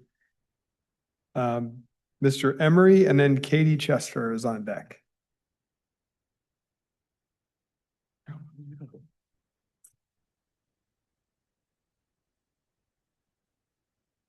Good evening, Mr. Chair, planning commissioners. I trust you guys got an email from me this afternoon about, I guess, section 33.8. I actually brought up all those points during the community meeting, but there's no indication that I did in the brief synopsis you got of the meeting. Mr. Pruitt back in June asked, who gets to come to a community meeting? And the answer is still not clear to me. I'm very clear on who gets to come to planning commission. It's defined by Virginia code, but it's not clear who gets notified about community meetings. The people at the Carlton Mobile Home Park just heard about the community meeting today, and they're going to be available like on the 23rd of January, which will be after the Board of Supervisors votes. It's really too bad on such an important issue at the border of our jurisdictions that we can't just slow things down and have the two planning commissions talk about planning as opposed to, the engineering is interesting. It is so dominated by water flow, and it's sort of like you think about traffic flow in a city. If you knock down all the buildings, that traffic would really flow a lot better, but then there'd be a huge cultural loss. And a floodplain is more than a ditch in which water flows. And I hope you will listen to 30 years experience in this Firehawk and weigh it heavily and not just go, well, I'm 51% for, and Ms. Firehawk's 100% against. So I've got like this neurological thing going where I can't sleep more than 3 hours a night. So I'm very disorganized. Let me look at my notes. We did get your letter. So the fellow before me talked about how several of you all had noticed all the fill already on the site, and several of the like Mr. Edwards and Mr. Pohl talked about the applicant coming into compliance if the SUP was denied back in June. That was 6 months ago. What sort of steps have been taken? And one question I'd really like to see if you can get an answer to is if with the benefit of field run topography, what percentage of the soil needed to fill the 1.346 acres to a foot above base flood elevation has already been applied to the fill area? Anyway, thank you very much. Thank you. Katie Chester and then Jenny Mikulski.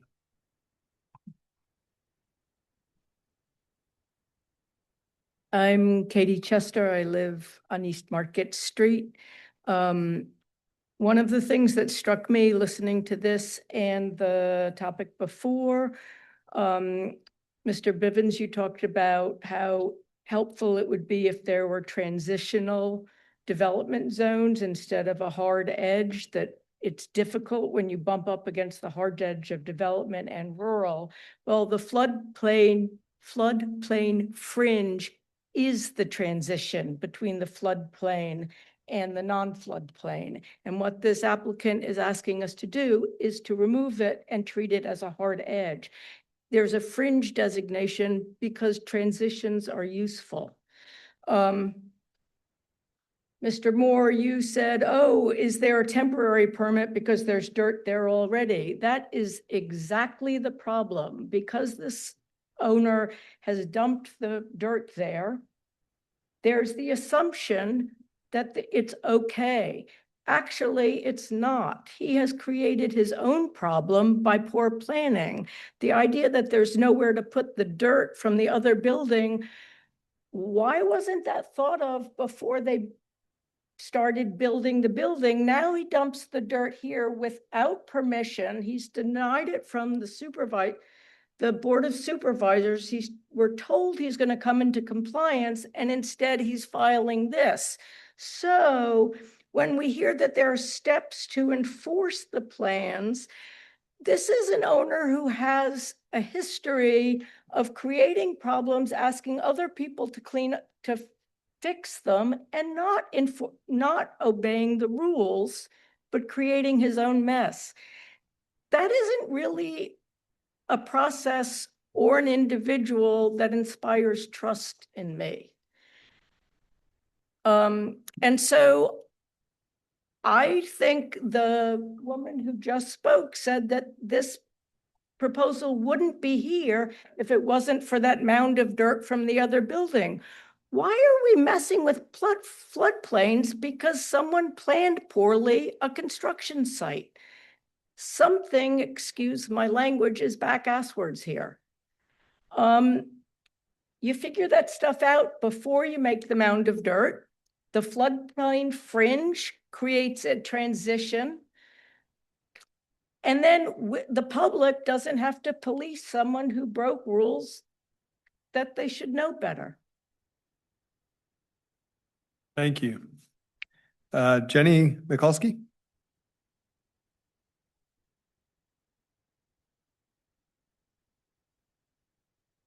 Good evening. Hi, thanks.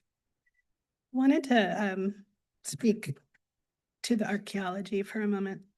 In 2020, when Elemental Ecotech first clear cut the trees off of the lot in question, not the slope, but this flood parcel, I became vexed and investigated his property deeds out of curiosity. And it's then when I first saw the Virginia Department of Historic Resources archaeological recommendation. I then reached out to Jeff Hartman, Professor Emeritus of Anthropology at UVA, who shared that the site was recorded in 1978 after a farmer plowing the field discovered artifacts. He said that it was potentially a very significant site and that in his opinion, it warranted preservation efforts. This is because the artifacts themselves indicated that the site predates colonization and could possibly contain human burials. I certainly don't suggest every archaeological site in Albemarle County is important or unique, he said. But given the artifacts reported found here and the likely date of occupation, it is one that should get attention.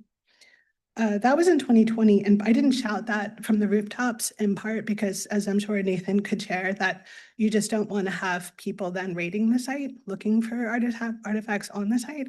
I was also suspicious that this developer would then proceed even more rapidly to be able to do what he wanted to do before doing the due diligence. So then, in fact, in July 2022, when the rubble crushing started, I contacted Chris myself personally. I got his phone number and I called him and I shared that me and many other partners I used to be in the cultural landscape field would pay for an archaeological survey if he would allow us on the property. He said he would not. He told me to F off. He said that he'd been planning to use this site as a soccer field for the community, but that we had made his life so difficult for the slope project that now we would not get anything. This is someone who's already filled in the floodplain, as we've said. He's been using heavy machinery to deposit, crush, and grind concrete for 3 years.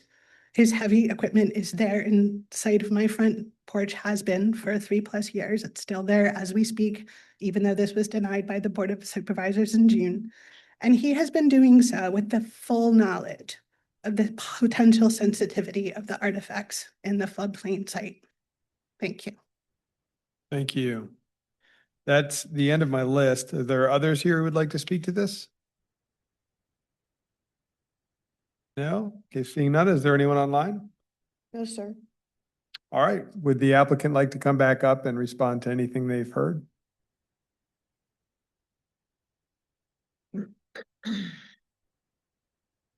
Yeah, thank you for the opportunity to respond. I think that we, definitely need to address kind of the, the timeline and there being fill on the property currently. And because I think, we need to maybe address the bad actor comments. And so as far as the fill in the floodplain, I think that largely came out, or the existing fill, I should say, in the crush on the site. I think that largely came to be just because of a kind of a misunderstanding or a miscommunication with my client and working with an inspector on the property at the time. I don't think it was realized when, my client called to see if, they would be okay to move some dirt or to crush some concrete basins that came from the RWSA facility on the property. Gave a quick call to an inspector working on the property at the time, and I don't think it was realized that it was in the floodplain And so that's my understanding of the history of how some things came to move about, and they are on the site where they are today. What I will say is that ever since it has come to Chris's attention that he's in violation, he has done every single thing at every request of the county to come into compliance. And so, I think, I think if he could go back 3 years and rather than have that conversation on a phone call, have, a plan revision and a meeting and go through the formal process, absolutely. And I think but that's kind of the history and my understanding of how it came to be. But where we are today is that he has responded to every single, concern raised by the county and has worked diligently to come into compliance. And that's where we are today with this. So thank you, Brian. Can I ask you a quick question on that? Absolutely. When you say the inspector, are you talking about a county inspector? Yes, like in a site inspector. But you said there was no correspondence or No written, it was all. just phone call or. Okay. Yeah, for those of you who've been out on active construction sites, and I think when you see things that, come up that change, whether it's in a building or whether it's on a site itself, and, the contractor often calls who they're working with to see how this could be resolved. I think it was just kind of business as usual, and nobody really recognized kind of the regulations that surrounded that action. I'm sorry if I missed this, but do you know what the volume of fill is that's there now that was put there accidentally? I don't. It's basically actually, kind of do. It's all from the stormwater facility that's on the property currently. So it's basically the dirt is all from, there's a stormwater facility built right here, and all of that dirt is what you see right there. Got it. That's what's there. Thank you. Yeah, absolutely. Chair, can I just get you to get a confirmation? So the dirt that's there now, that's been there for a good long time, is not from the property that's above, that we all went to years ago and saw some Revolutionary War train tracks. But I know he's talking about. Yeah, go ahead. But it's from the police that when you go down that road there on the way to the treatment center, there's a water treatment. Yeah, it was other material. So that's the material that's from there that's been put on another piece of the property. But it's the same piece of property. So they just moved something from one part of the property to the other part of the property. That's what I'm trying to confirm with. Is that what your understanding is? Is that what you were told? That's what I'm just trying to confirm. We had heard before that the applicant said that they had received some concrete material that they were breaking down and going to reuse or something like that. Concrete material didn't come from that. It was from the wastewater treatment plant, some construction material or something. The applicant can certainly clarify that, but that's my vague memory of the story we heard last time about what was the origin of that material. That's correct. It's from it was a concrete basin from RWC. So the stormwater management pond was concrete, basically. Well, I should say, sorry, excuse me. So there is fill on the site. And then as you heard some of the neighbors referenced concrete on the site, there's, if you go out to the site, you'll see a concrete rubble pile. Right. That is from a basin that was taken out of commission over here. That is from the stormwater facility. There's a stormwater facility right here. So there's, the fill is from the stormwater facility that was constructed right here. The concrete material is from RWC. If you don't mind, then we might need to bring in our zoning friend on this. I recall last time, was there a conversation, or part of the conversation that there was a temporary special use permit for the fill that's on there now, or am I misremembering that? I'm not aware of that. But Yeah, I thought I heard that too. I'm trying to figure that out.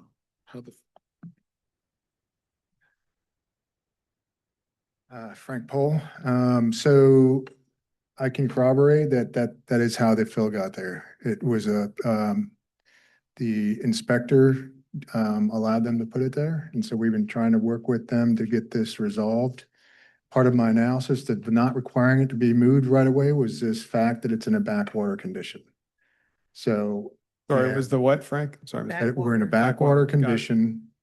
And by the time I had learned about this, my recollection is that they'd done the study to show that there's no rise and they were getting ready to submit something. So there is a violation. They extended the permit from the site to include this site as an offsite area. So we have it under erosion and sediment control measure. It's meeting those requirements.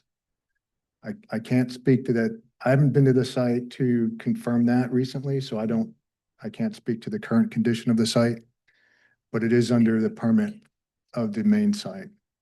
And that's been extended I see. to this particular part of this property, which did include the pond or the basin that is by the 80% of site on the screen. Okay, so the Woolham Mills Industrial Park site just immediately north. Part of that permit includes this. So what?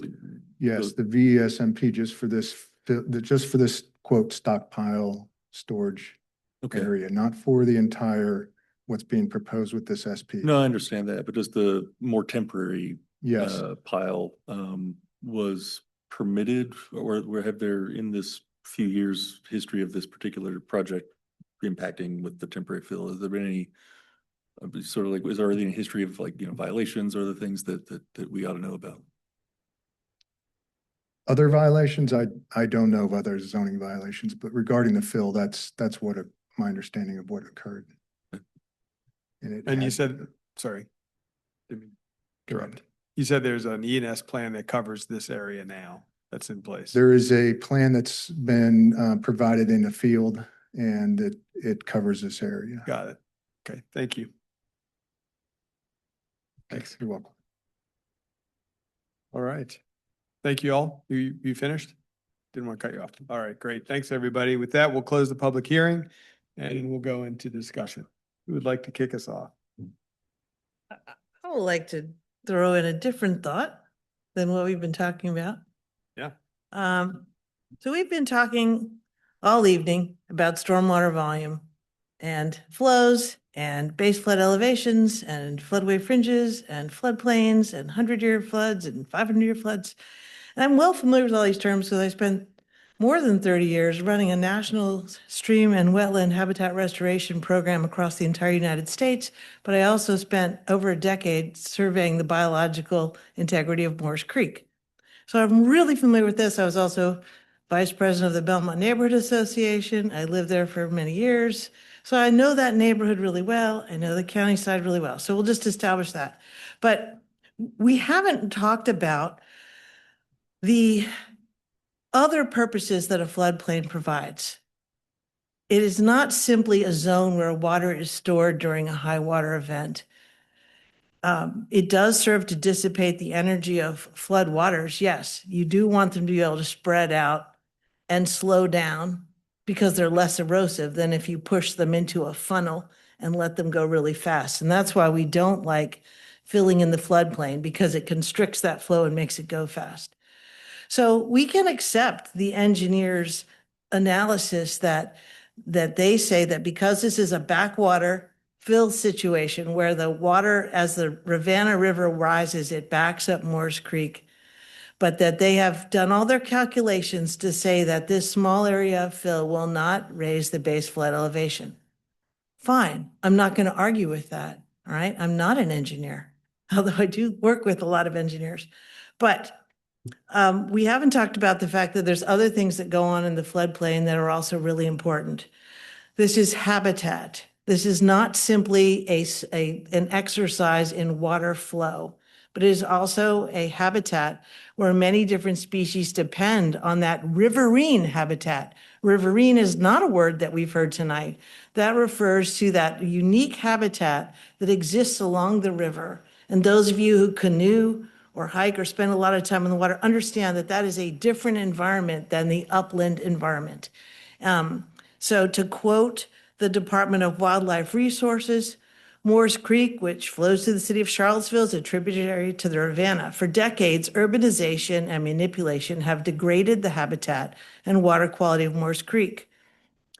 And it goes on and talks about the potential for Morris Creek to be restored and notes that multiple species of greatest conservation need listed in Virginia's Wildlife Action Plan could potentially live in Morris Creek or the Ravenna River.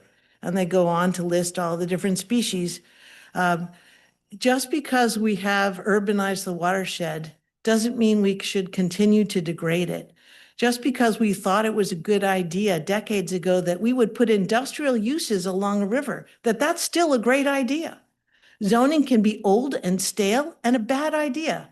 And so the underlying zoning here is a bad idea. And I understand that that's not what's before us tonight. What's before us is, can we let them fill in the floodplain? So there's a reason why the comprehensive plan listed this as parks and green systems. It's because it's a floodplain. All right, that is why. And the floodplain isn't just about floods, as I said. So I would like to mention some of the other stakeholders who are not here tonight to testify. And I'm going to save you me rattling off hundreds of species and put you in a coma. I'll just list a few: the great blue heron, the little green heron, the salamander, the kingfisher, the red-bellied woodpecker. I could go on with a list of aquatic and riparian species that depend on that habitat. And when we fill it and we destroy it, we diminish that. So you might say, well, this is just a small area. We're just going to destroy that small area, because you will destroy it when you fill it and put industrial uses on top of it. But my mom used to use this phrase, you've probably heard, death by 1,000 paper cuts. That's what's wrong with the Morris Creek. That's what's wrong with the Ravenna River. And so I don't want to continue to do bad things just because FEMA says if we pile a bunch of dirt tall and high enough, we'll be outside the floodplain. We can engineer just about anything. And I'm going to give you a quick example, I promise quick, that will help you understand the fallacy of this type of thinking. Let's just talk about what you can do regulatorily. We could pipe all the creeks. We could get permits from the Army Corps of Engineers. We could pipe our creeks. We could put dirt on top of them. And then guess what? We won't have floodplains. Then we could develop on top of all of the prior creek areas, because we could have more industrial use. Isn't that great? No, it's not great, because rivers and riparian systems provide so many other benefits: habitat, areas of respite, quiet, solitude, and habitat for species that frankly don't survive and thrive in other places. And so it's up to you if you want to take the attitude that with good engineering and enough bulldozers, we can make it work and we can meet the federal regulations. But we're not hitting the spirit of the law, which is to try to protect the aquatic resources of our state. So I'm going to leave it there. I'm opposed to this application. I'm opposed to all filling of floodplains for that reason. And there's a reason why the comprehensive plan said this should be parks and green systems, and I'm sticking with the comprehensive plan. I'll leave it there. I'll only talk again unless if there's some technical thing that I want to object to, but that's where I stand. Thank you. Who would like to follow that? Can I just ask a question? Yeah. In response to that? So when these agencies are reviewing the feasibility of, these kinds of actions, are they not looking at habitat? That's not part of? That is not FEMA's charge. FEMA is just looking at flood elevations, flooding. And this is an important role for that agency because it protects public property, it protects people's lives, but they are not the DWR. That's why I quoted to you from the Department of Wildlife Resources, which has no say, is not in this hearing, it is not consulted for this. So I'm speaking for the animals tonight. Yeah, I might add some more to that too. I mean, the concept of death by 1,000 paper cuts, it's true. I mean, but the thing that's happening here too is more and more the floodplain becomes impervious surface. We are increasing volumes that go downstream. And it's not, even if you're addressing the amount of phosphorus, I mean, the stormwater volume, it ultimately is increasing, and one of the things that we know in Morris Creek already, it does have a TMDL. So which, it's impaired. It's impaired. It's, so this is not making Morris Creek better.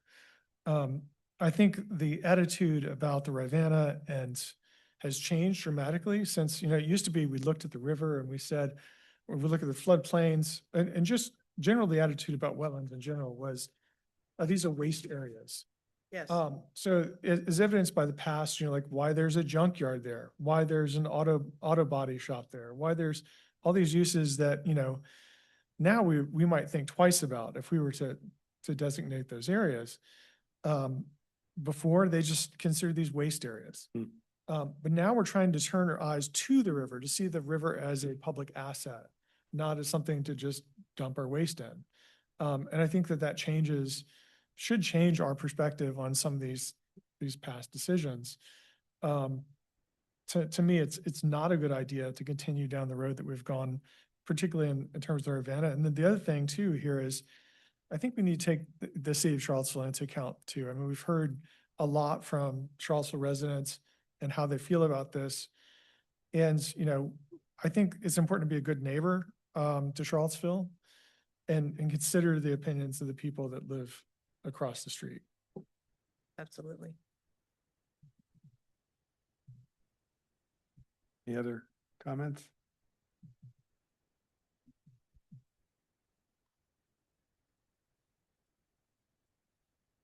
I'll throw something out there if you want.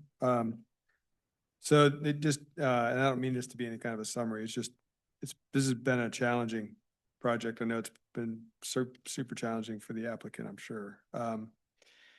And I'm struggling with sort of the objective support based on the science. This is what I was struggling with. And the conceptual, being conceptually against it from an emotional standpoint, right? And I was like, okay, that's my, and you added science to the emotion. And that tipped the scales for me into where I would not feel right about supporting a recommendation for this project.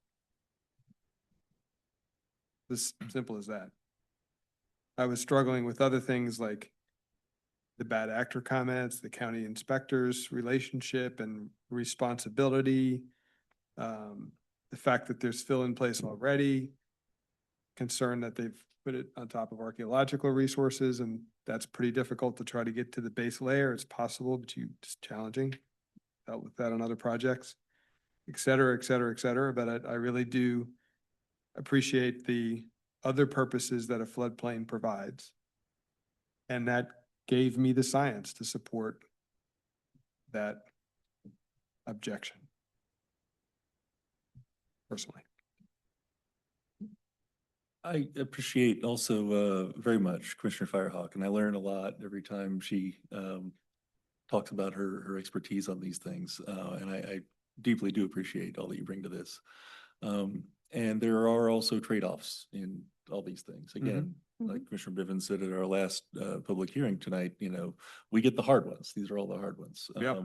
Yeah, I've got some questions that are probably not really right for this room. Like, why do this in the first place instead of just shipping the fill off somewhere else? I don't know still that answer. And I also appreciate to some extent the slippery slope death by a thousand cuts thing that a lot of you all well, the few of you have mentioned. I think that's fairly well addressed, that's not a slippery slope in this case. It's very difficult. There's a lot of checks in place. I'm not worried about the slippery slope part of it per se. I do, though, see in this space, I mean, as far as the neighborhood character, it's next door to a light industrial parcel with a bakery. Right up the hill is a light industrial parcel currently with a coffee roaster and future things that are already approved.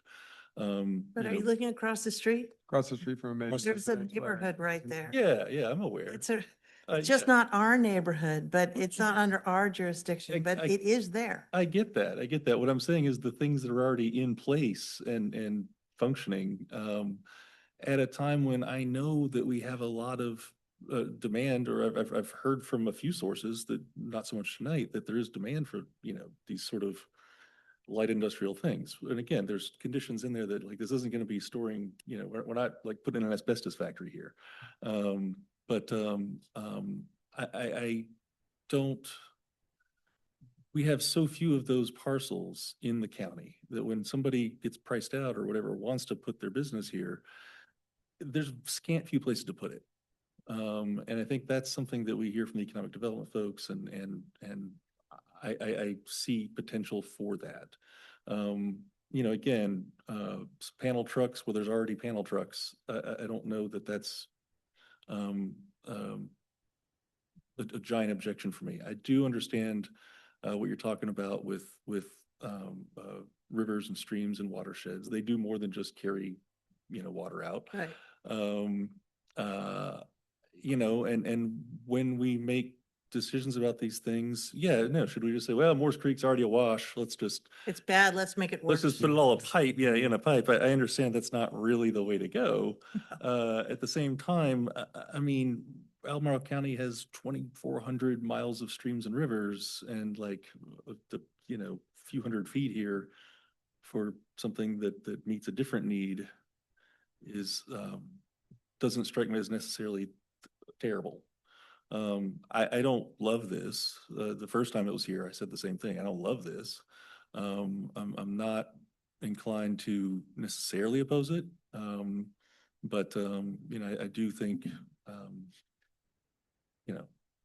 Oh, I guess you don't agree with the comprehensive plan then. You think it was The wrong. comprehensive plan also calls for economic development opportunities and supporting small businesses.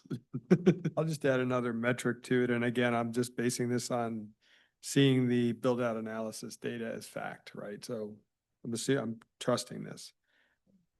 We have industrial square footage available of 4.8 million square feet. I know of 3.7 million square feet available, minus about 700,000 in one area. And the 20-year demand forecast, again, I'm just reading this, is 1.1 million square feet. Do we need to push into floodplains when we have that capacity already in the county? Yeah.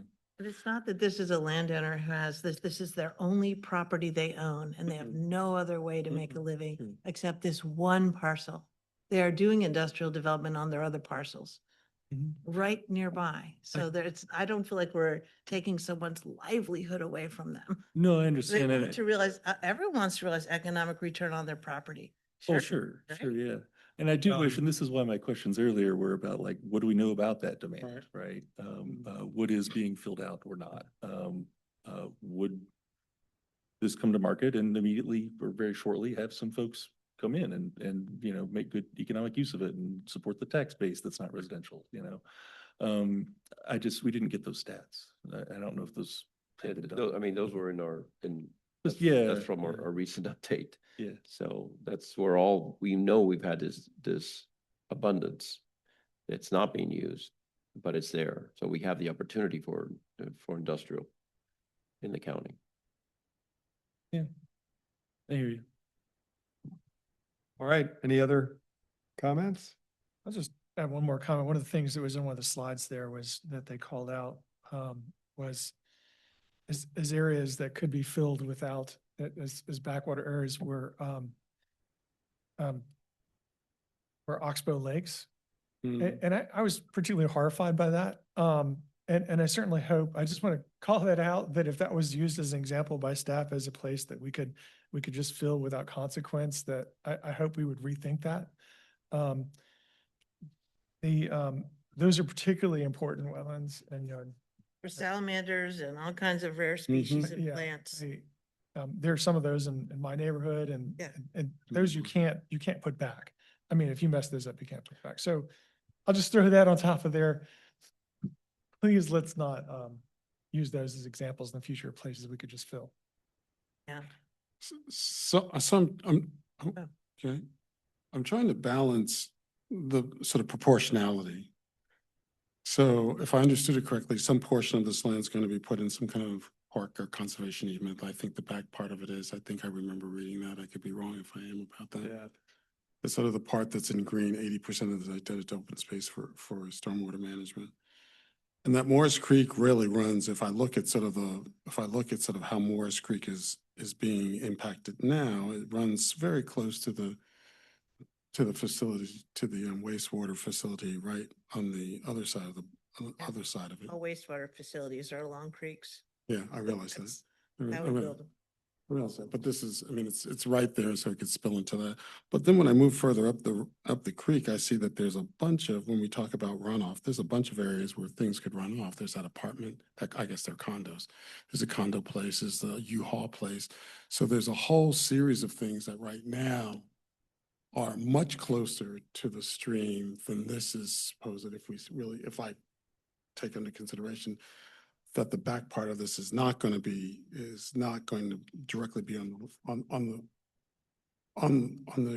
the creek, realizing that there still will be some spillover into the open space there. So I'm trying to think about proportionality. It's like, is this any worse there, or will it really make it significantly worse than what's already there with the concrete further up, the concrete sort of parking lots and asphalt parking lots up the street, the sanitary collection place? There's a place here where they park porta johnies. I hope they're empty when they're parked there, but I don't know. And I'm not trying to be smart ass, but I don't know if they are. I just know that there's a place where they. By the old hog weather. The Yeah, livestock. by the old blitz. So I'm just trying to think about, I understand your argument and appreciate it, and I think that it is actually the right argument, but I'm also trying to understand whether or not this particular project, even though I don't particularly care for the way, I'm more confused about how what got there, because I'm not quite sure that the narratives aren't lining up. The narrative's weird. Yeah, narratives, I can't deal with that right now, because if I go in the narrative, if there's enough cognitive dissonance there for me to say, I don't understand it, therefore, no. But I am trying to think about the proportionality about this, and sort of thinking the impact on this land, if we go up to, I think they're the Carlton condominiums or whatever they're called, they sit right up on it. If we go up to the U-Haul, they sit right up on it. If we sit on the place that had a decent sort of, restaurant and there's a U-Haul thing up there, that sits right up on the creek.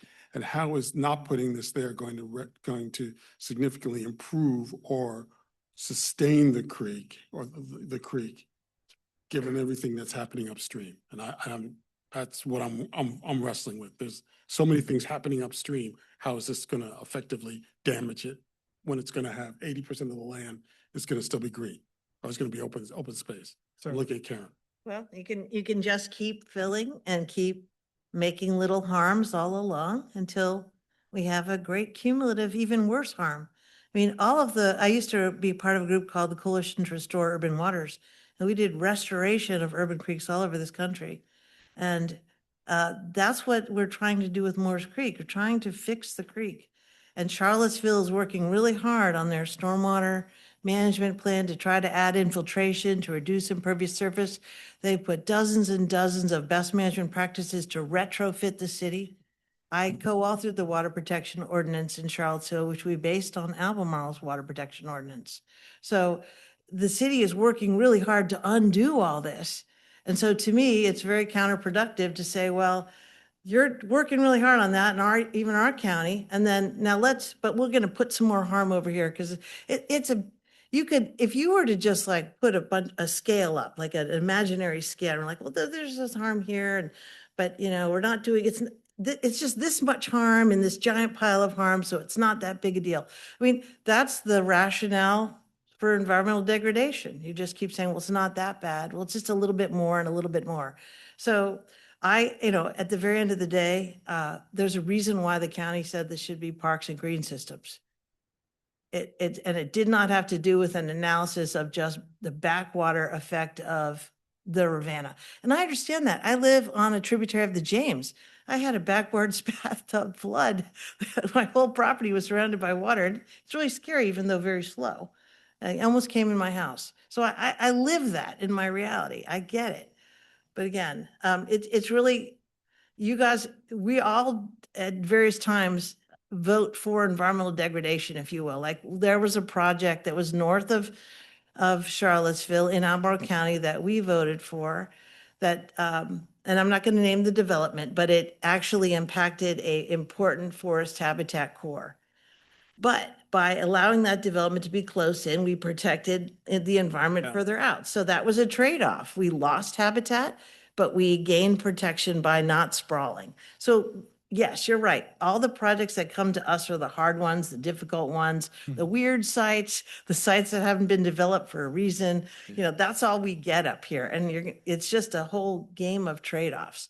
But I don't believe that we need industrial sites so badly in Albemarle County that we need to go and start pouring dirt into the riverine habitat. I don't, and so this is an ethical, values-based and science-based decision on my part. You may come to a different conclusion. I would submit to you, there's no perfect right answer in this situation. So if I vote no and you guys vote yes, I'll have no hard feelings because I'll totally understand where you're coming from. You could make the case either way. So, But I think I've made my case, so I don't want to repeat myself. No, you did, and I really appreciate it. And I think we all bring kind of like different layers of filters on this, right? And it's not that I don't have environmental concerns on mine at all. They just probably are a little lower down the filters here. One thing though that is kind of high on my list, I always start with sort of like what's going to serve people's needs, right? And like sort of more direct material ways. And that's, you know, jobs with dignity. That's the homes that are quality and affordable. That's, you know, good healthcare in schools. That's, you know, things like that. And then, you know, great environments to play and live in is part of it. But yeah, for me, I think the case that I keep grappling with here is the parcel just north at Willow Mills Industrial Park that's not built out all the way, that I'm still not clear why it's not and what's not there yet. And like what, if that were like really getting full, like if it was like, oh yeah, no, this guy's gonna be packed full with clients or you know, buyers in the next 5 years, be like, well, okay, yeah, that makes a ton of sense. Let's use the one right next door.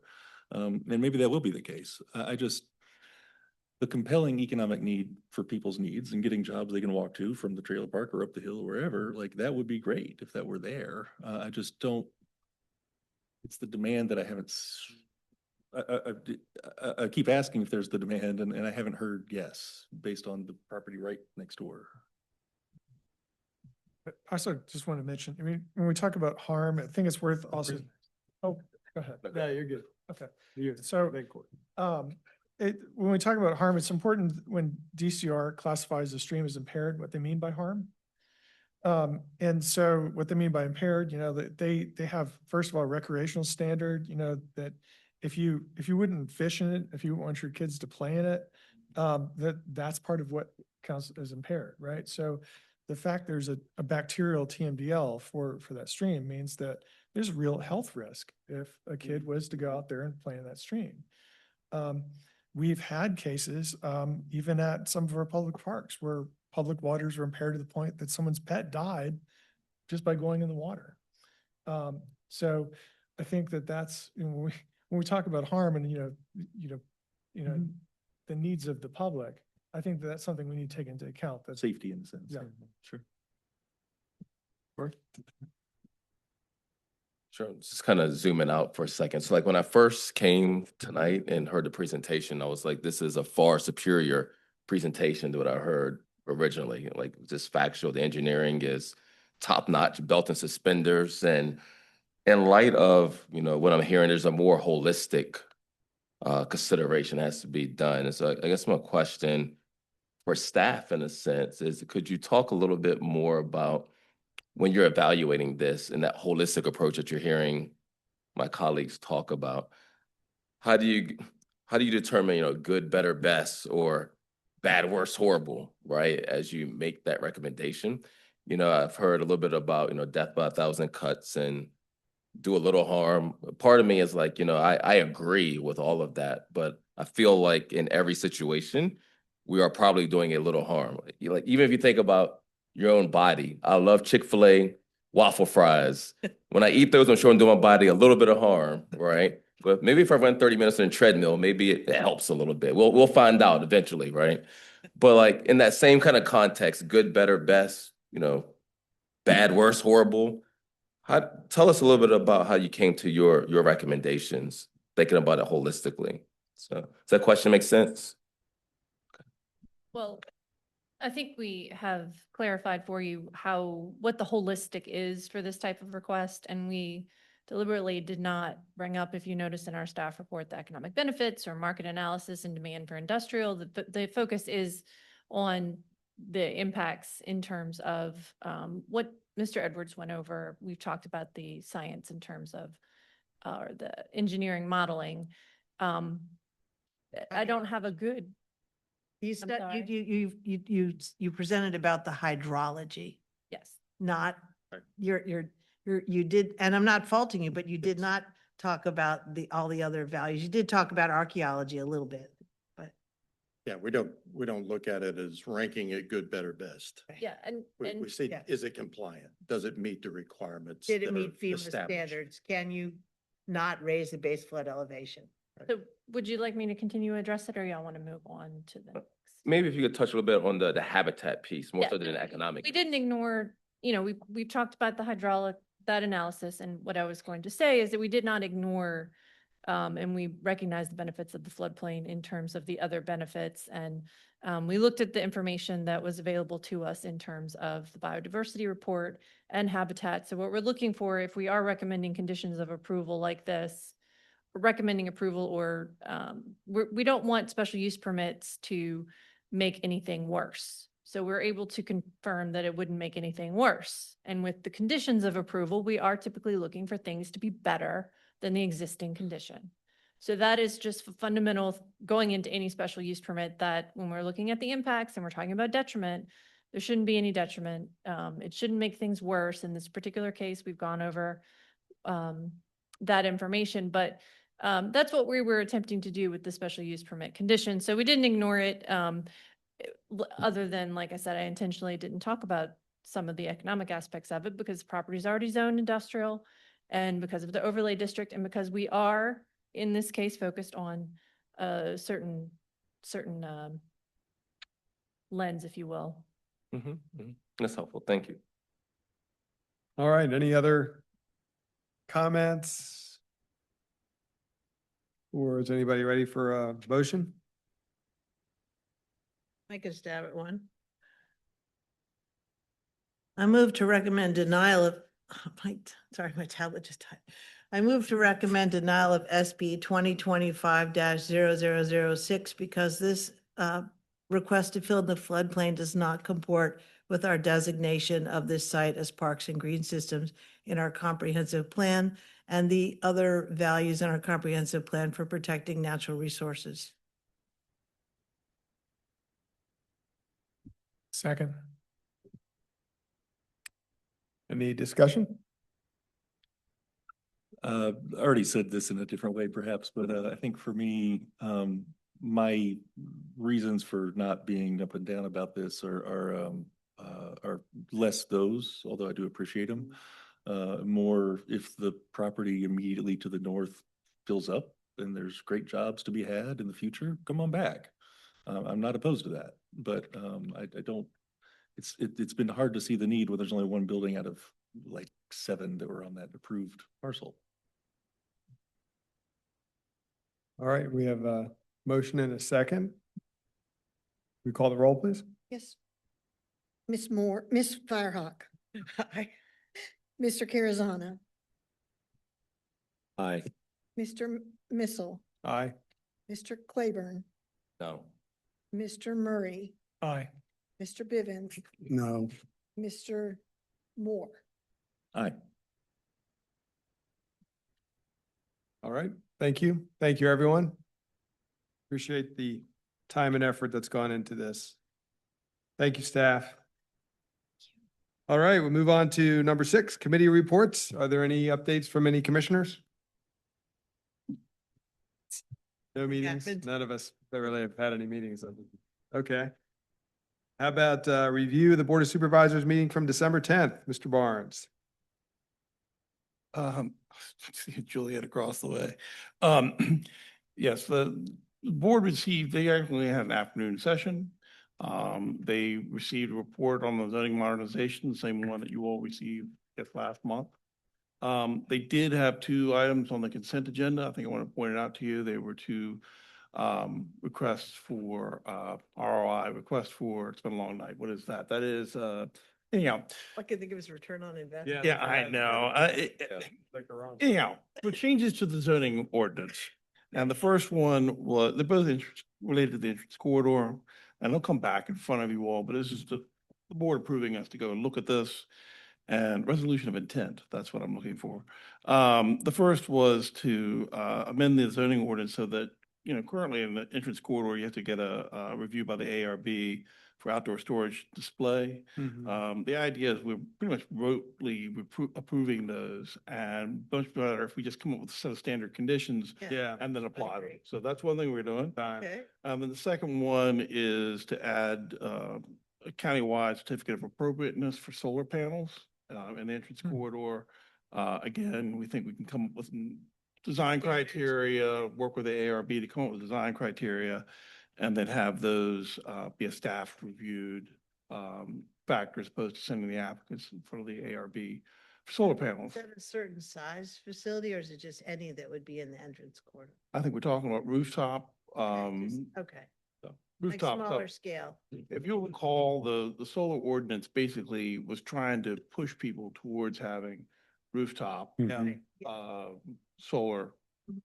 I'm sure we'll have to get into some parking lot issues. Just making it, trying to set some standards so it's easier to understand what's required and just apply the design standards. Exactly. Yeah. And so exactly what the Yeah. standards are gonna be, remain to be determined, but No, that's a good idea. Yeah. Well, and there's also the possibility that the legislature is going to mandate something, so the sooner we can get ahead of this, the better, that they will take the opportunity like they have with farms. They're gonna take that away. We should get something on the books so that we can say we have a grandfathered code or Because whatever. they're gonna take that away from local jurisdictions. so that's what they discussed at the meeting. Thank you. All right, that's great. Thank you. New business, old business, or items for follow-up? I think old businesses that our old commissioner, Commissioner Bivens is going to be departing, not this life, but just this fun times on the dais. So I'm hoping we can go out and have some coffees and just talk about affordable housing and economics and just for fun. But it's been a pleasure serving with you. And I think I think we should give you a standing ovation. I'm there. Yes.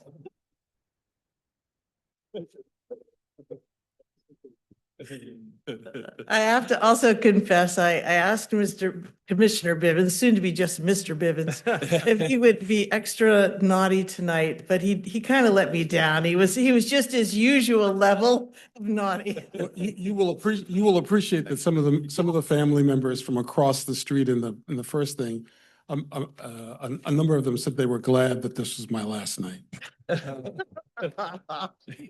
Well, you know, we know Santa Claus is coming to town, so you have to be less naughty, right?